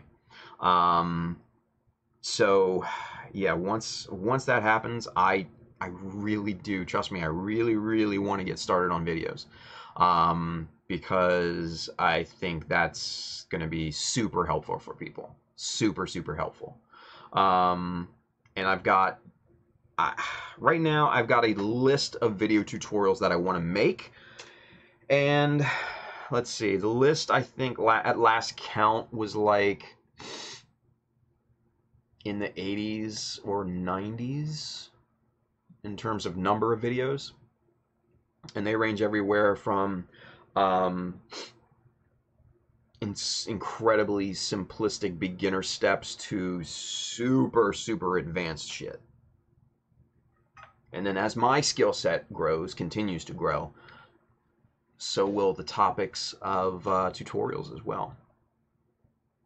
So, yeah. Now I want to get started ASAP, like yesterday, right? I just need to get out from under the fucking Gesta. That it's like a weight around my neck pulling me down right now, simply because it's such a big project. And when I first kind of thought about it, I never in a million years thought it would end up being this crazy, right? So, yeah. After the Gesta is done, the videos shall commence. Absolutely. Ultraman Dyna decanting tutorial. That's one of them, dude. It's definitely one of them. Dwidget. Hey, what'd I miss? Hey, what's going on, Therno? Not much. Mikkel says, oh shit, I know what you're building, Tim. Zaku2MS06. Thank you for the sub over there on YouTube. Thanks for watching, too. Welcome to the family.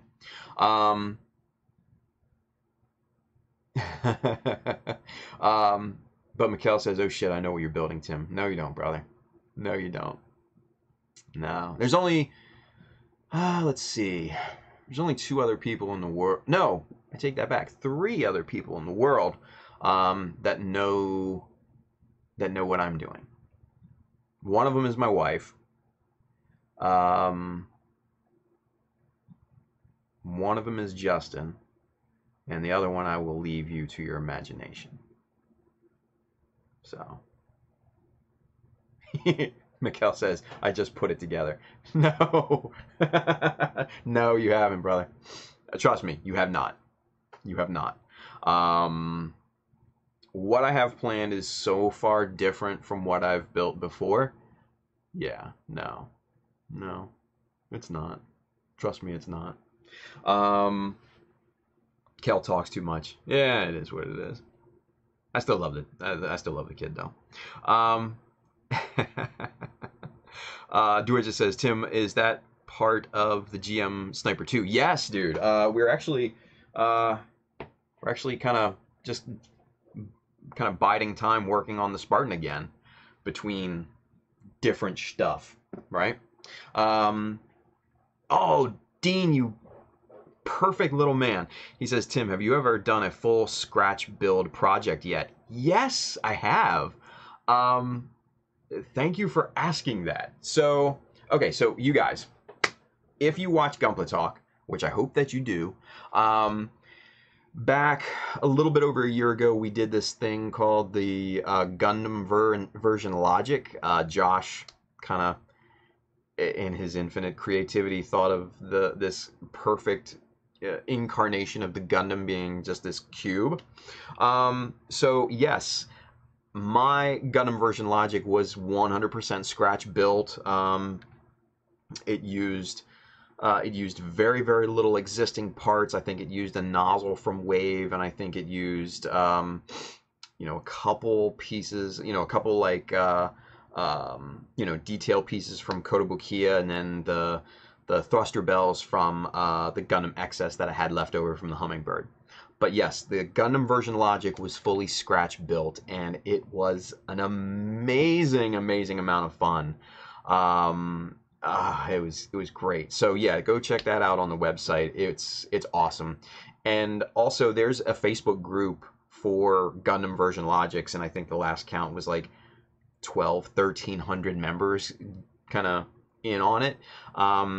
Merritt Philbin on YouTube and Instagram is actually currently building his Sazabi version logic as we speak, and man, it's looking amazing, just absolutely amazing. So we've talked about going and doing, revisiting the logic phenomena again. We'll have to talk about that and maybe do that again, because it was so much fun, man. So much fun. Andrew Young, Tim, was it a variation of that funny troll idea we talked about? Oh, no. Dwidget, I'm also willing to bet that the other person is Win. No. No. The other person that knows my idea will be revealed in good time. Trust me. Mikkel says, no, seriously, it's something I spoke with Andrew. I wanted to build, and those parts align with what I want to do. Go for it. But you don't know what I'm doing. It's not that, Cal. I know what you're talking about, but he's not doing that. Yeah, no. Sorry.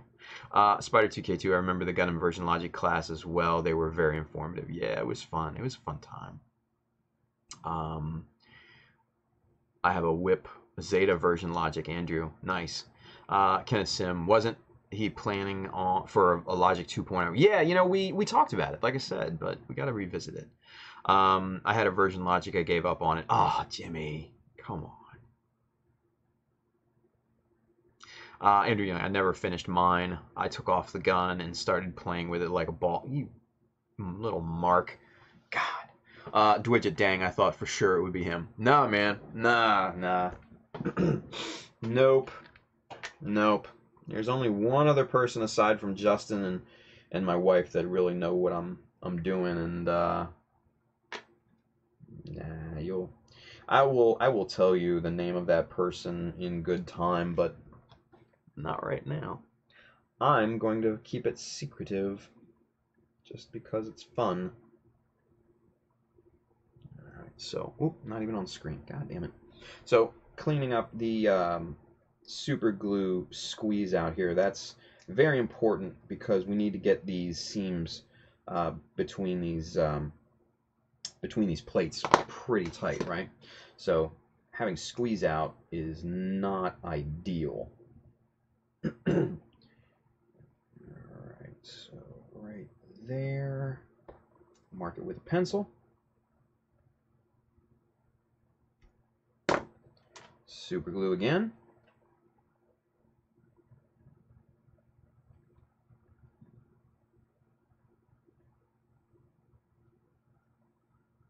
So I think Andrew's been talking too much, huh, Mikkel? That wouldn't surprise me.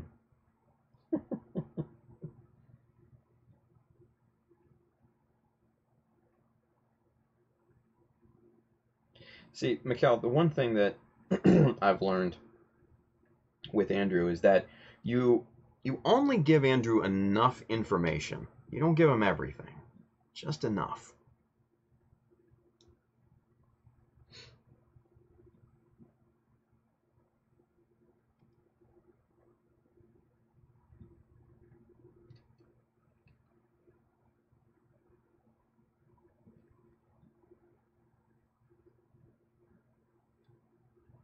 But he works well with just enough information.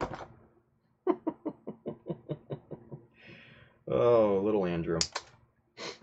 Little Andrew has been okay. Aww. Is that why my builds are ass? Because you don't give me enough info? That's not what I mean, Andrew. Not what I mean, buddy. In terms of the things that we talk about, I only give you enough information. Or, more accurately, I only give you the information that I want you to have.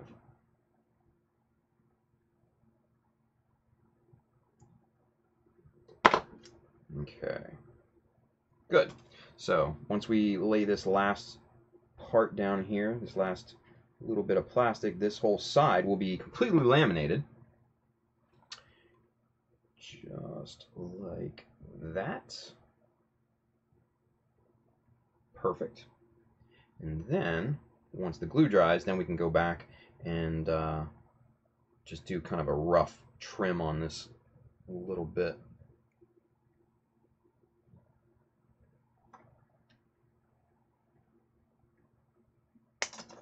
Okay. So there we go. That's kind of the beginning. Now, obviously, there's a difference here between the patterns. I just did all these diagonally, and for some reason, I switched up and did these few pieces kind of horizontally here. But either way, it's not a big deal, right? Not a big deal.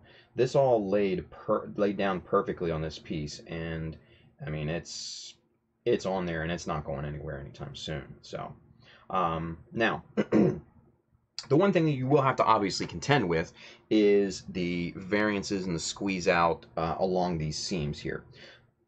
A little bit of sanding and it's perfectly smooth like this. I mean, if you were to prime this right now, you would not see a seam line. This would be completely one piece, even the seams up here, because the super glue, and you guys know this about me, I use super glue as kind of like a filler, right?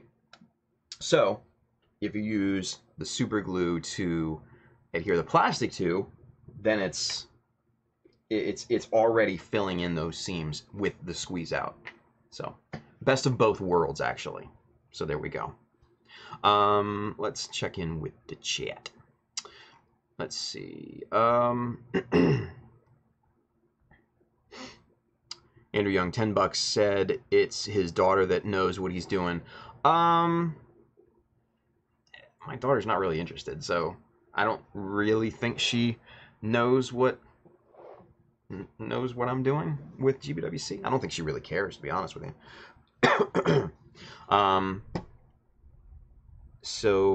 Oh wait, I know the bats. My cat doesn't give a shit. My cat doesn't even come down here, so yeah. Spider2K2, I just gave up because work was taking my time up. Oh, okay. I'm just getting back to painting model kits. That's fair, I guess. Yeah, you work like a beast, man. Let's see. Andrew Young, what did I do? I didn't say anything. Sheesh. Sure. Little Andrew has been okay. Andrew Young, is that why my builds are ass? Because you don't give me enough info? Yeah. Mikhail, little Andrew is like a young lion cub, too hyper. Yeah. I had to yell at him on Facebook Messenger the other day. I had to tell him to stop being annoying. That wasn't fun. The Dweja says Andrew is like the overly hyper pet chihuahua when you give him a treat. Yeah, kind of like that. Spider2K2, Andrew Young, I'm pretty much done making the base for the wound wart, but I just have to paint it next. Julie Stemsky, I wonder how those plates would look if you beveled the edges of each of them before putting them on and then carried that beveled edge over the top piece. Okay, so you mean beveling beveling these edges right here, because that's actually the plan, because we're going to apply a thin strip right along here once the three main surfaces are done. We'll apply a topping strip right here, and then that will make that a nice flat bevel. What do you mean, like between the sheets? All the magic happens between the sheets.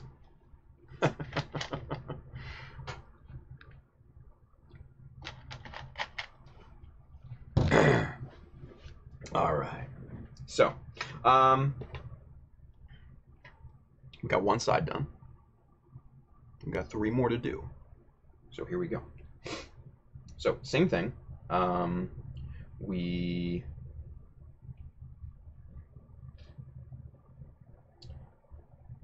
make that have just a little bit of overhang, like maybe 0.5 millimeter or something, right? Harbortown Hobbies. So are you keeping the lines, or are you going to fill and remove them? These lines here? Or do you mean the panel lines here? I don't know. These lines right here, which, I mean, you can obviously see, those get sanded down flush and they're completely flat. These panel lines, yeah, these are going to get covered up. But in the artwork, basically there's a step 2. So the front shin has this added armor here, because there's this kind of piece right here, this flare, and then this whole front part of the shin armor is basically armored up. But then you've got this other kind of protruding piece of armor, which is separate, which is of a different level, because you can see it right here. It kind of protrudes. So this is going to get a secondary. These pieces are going to get a secondary armor over top of here to replicate that lower piece of armor. So this piece is not done just as of yet, right? So, but yeah, that's what we're going for, right? Yeah. So, yep.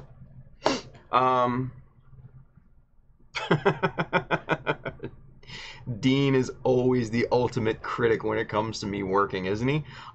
In 2 hours, Tim finished laying down 4 plastic plates.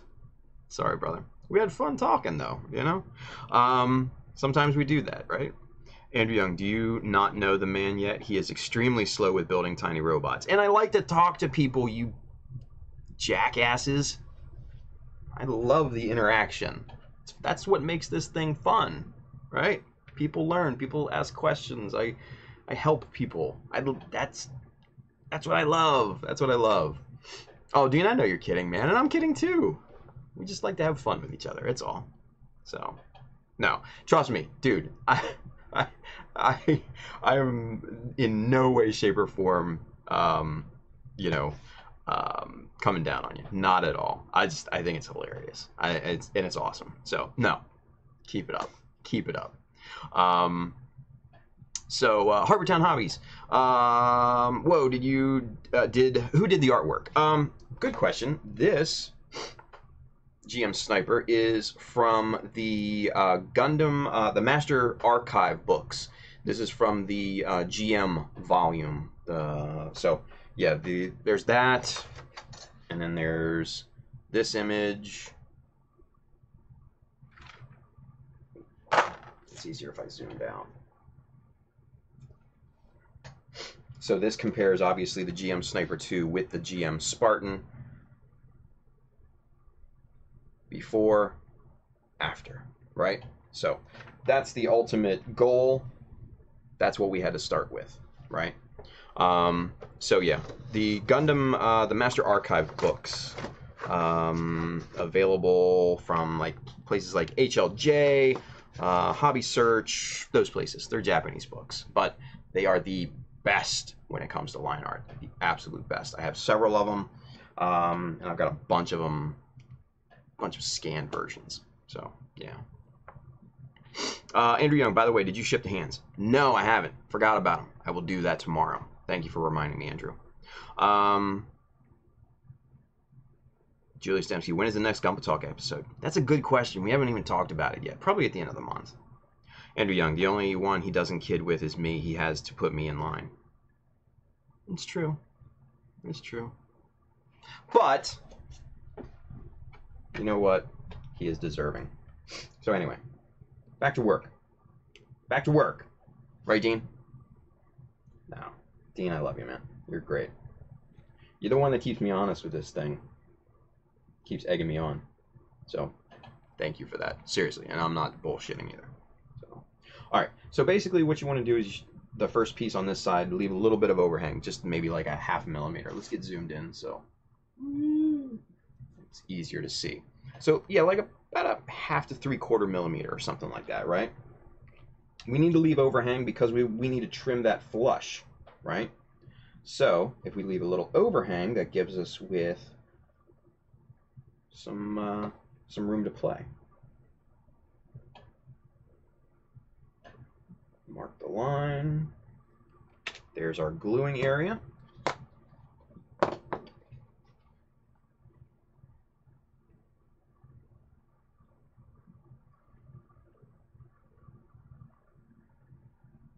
And I put a little bit too much glue on this, unfortunately. So there's going to be probably a good amount of squeeze out on this. Yeah. But just jam that down in there.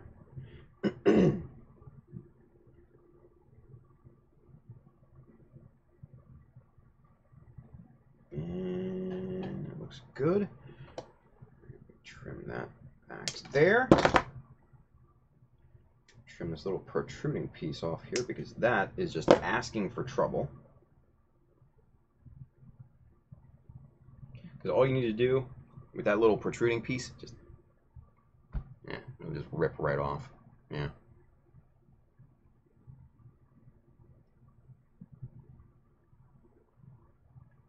Ultraman Dyna, Tim, are there any whip videos of your Spartan that you've made? Actually, no. No. The Spartan I worked on and kind of put on hold well before I started streaming, believe it or not. So, yeah, the Spartan is just simply in progress shots, other than right now, right? So, but yeah, no, the Spartan I put on hold before I started work on the Jesta. And then I started streaming, kind of right along when I really kind of got into really working on the Jesta and getting the details in and stuff like that. It's kind of, I think it was right after the Simple Details class that we did up at the Gundam Kitchen. Okay, this is being difficult right now.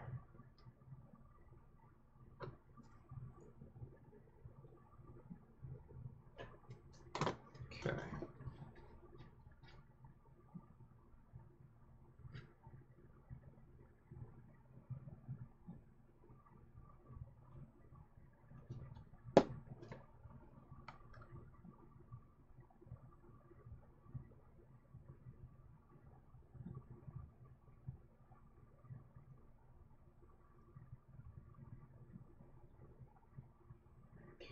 That looks pretty good. We've got a little gap right there, but that's being filled in, thankfully, with super glue. It's got some squeeze out coming out. Got the slightest of gaps right here between these two different plates, but that super glue is squeezing out there nicely. And what we can do is we can go back and backfill that with a little bit more super glue and fill that in. So you won't even know that it's there afterwards.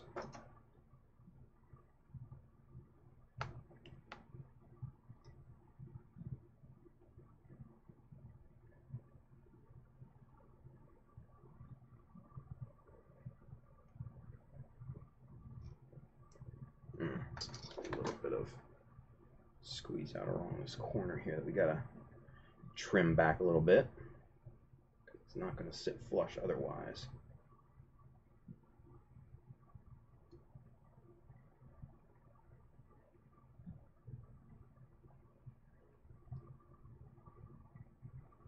Okay.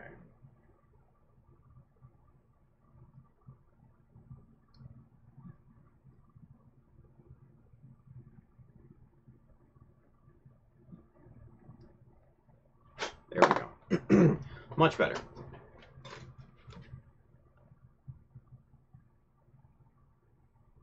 Yep. Perfect. All right, that's what we want.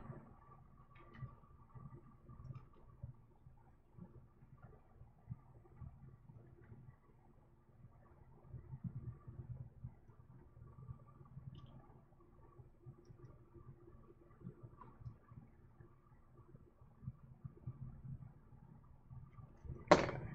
Looking good. Try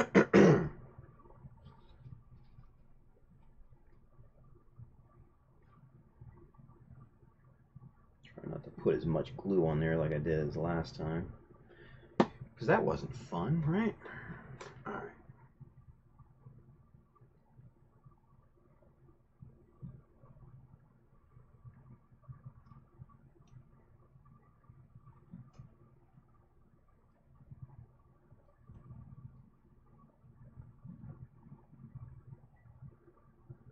Now, the one thing that you're going to have happen when you're laminating plastic sheets with super glue is you're going to have super glue get on your hands.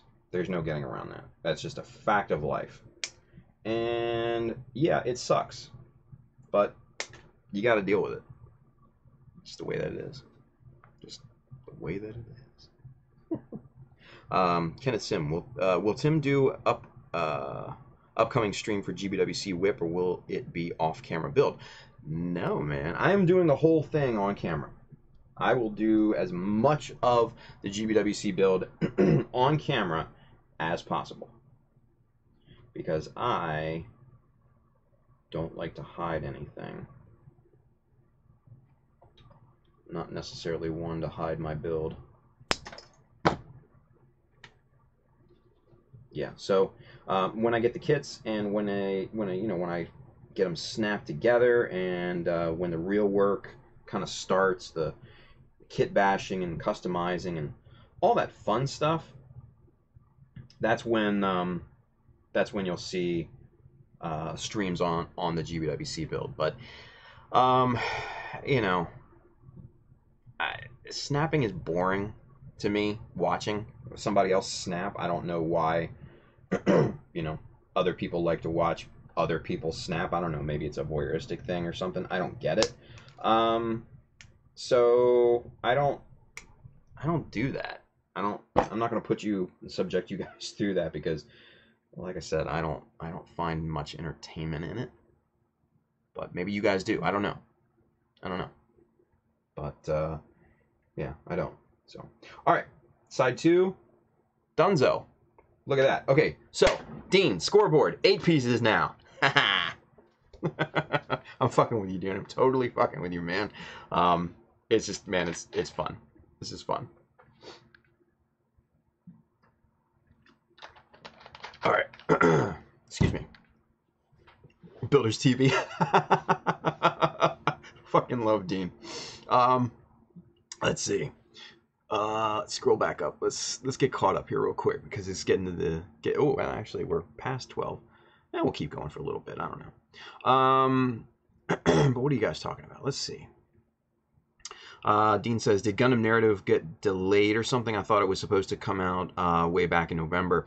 Yeah, it came out in Japan, but the US gets a dubbed version in February, from what Andrew said. So yeah. Same company, blah blah blah. Which you can, yeah. Banaji. Ultraman Dyna, not the snapping, he said, or painting or priming. Yeah, that shit's boring. I don't know about you guys, but watching somebody sit in a spray booth and, I mean, come on. Like, you can do that at home, right? I'm not going to subject you guys to that. Nah.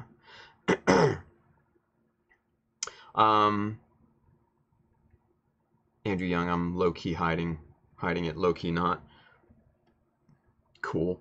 Spider 2K2, plus Tim is legit in removing seam lines. I see what you did there. Ultraman Dino, what are the dates for it again? Builders TV from Dean, that still gets me, man. It's so funny. There are different legs of it here in the US, right? Yes, there are. GBWC has not announced any dates as of yet.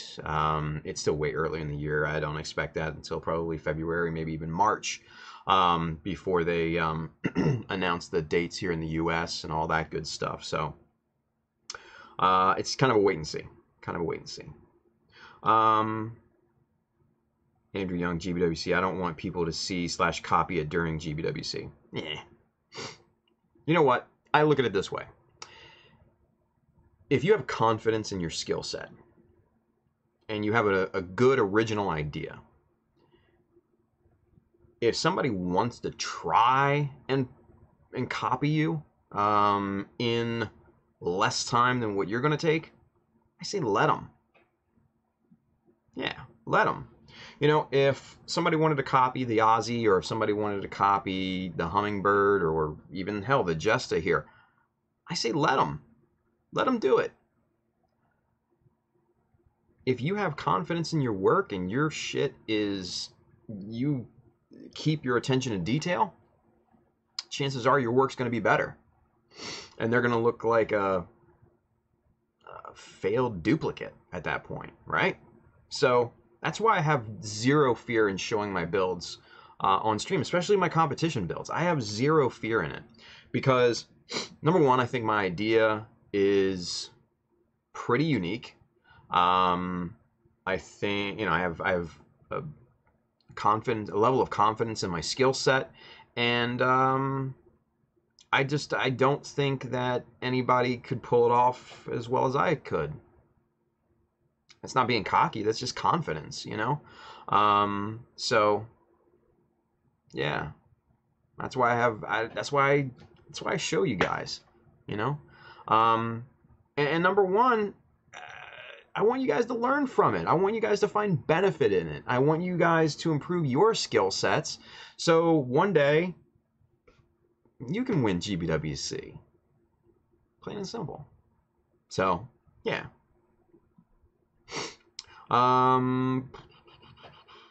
Twitch, it says, and remember, kids, no huffing the paint.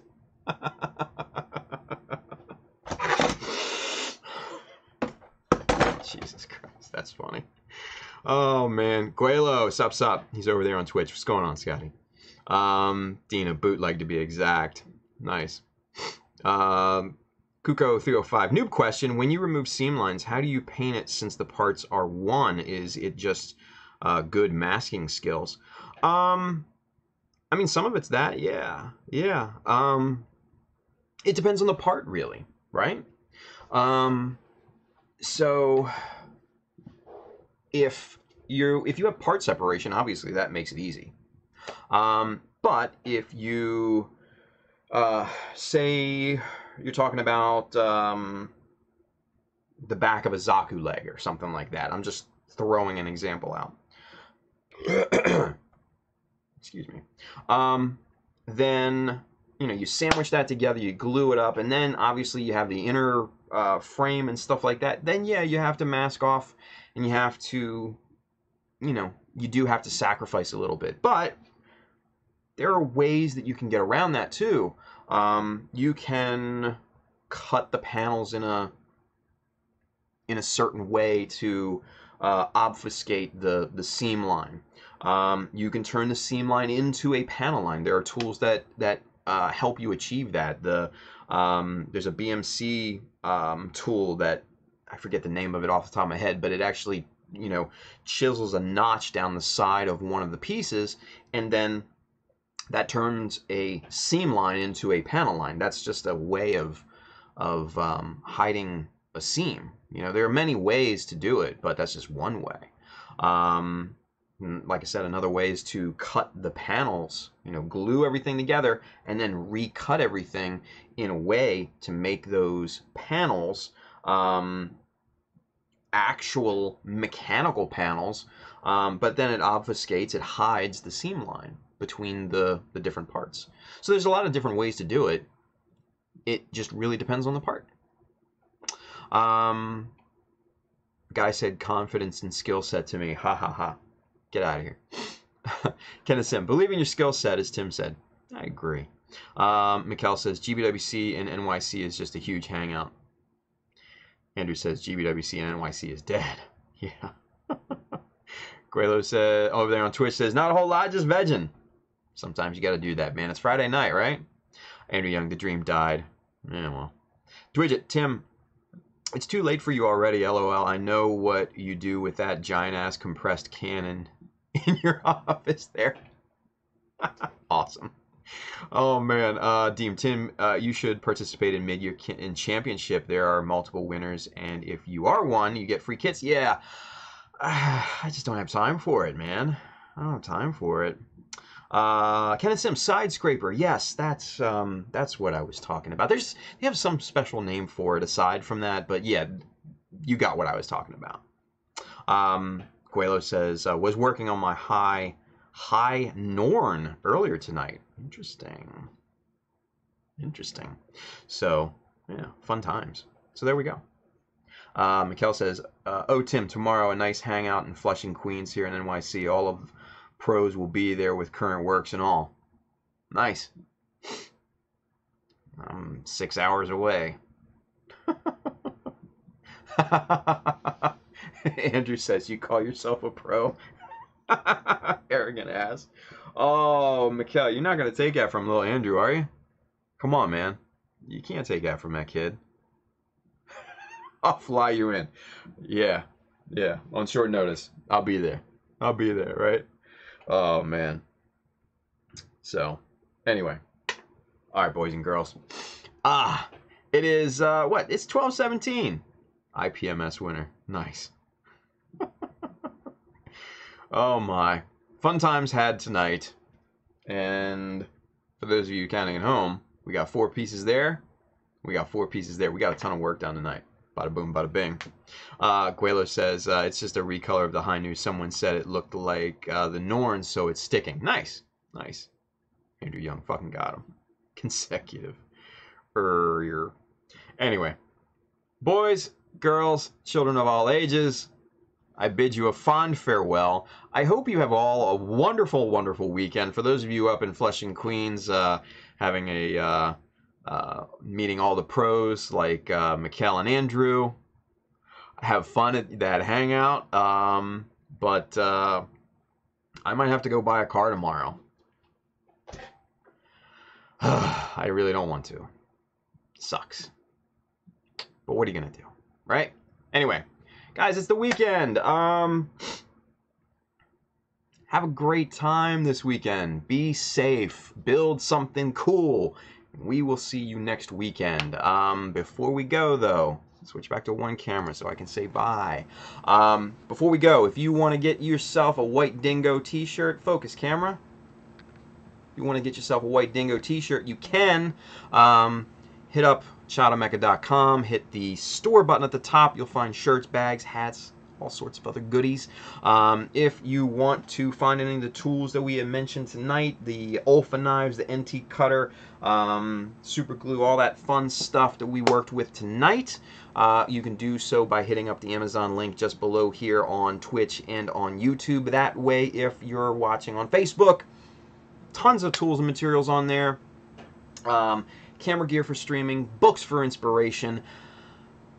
I hope you go and peruse that thoroughly and maybe pick up some stuff because it helps me out, but it doesn't cost you guys anything else. So, with that being said, man, have a wonderful weekend, you guys. I wish you all the best. We will be back here on Monday, and we'll probably be picking up on the GM Spartan. Hopefully by then, we'll have the Jesta in some sort of way. But we'll see. So, you guys have a wonderful weekend. I'll see you on Monday. All right.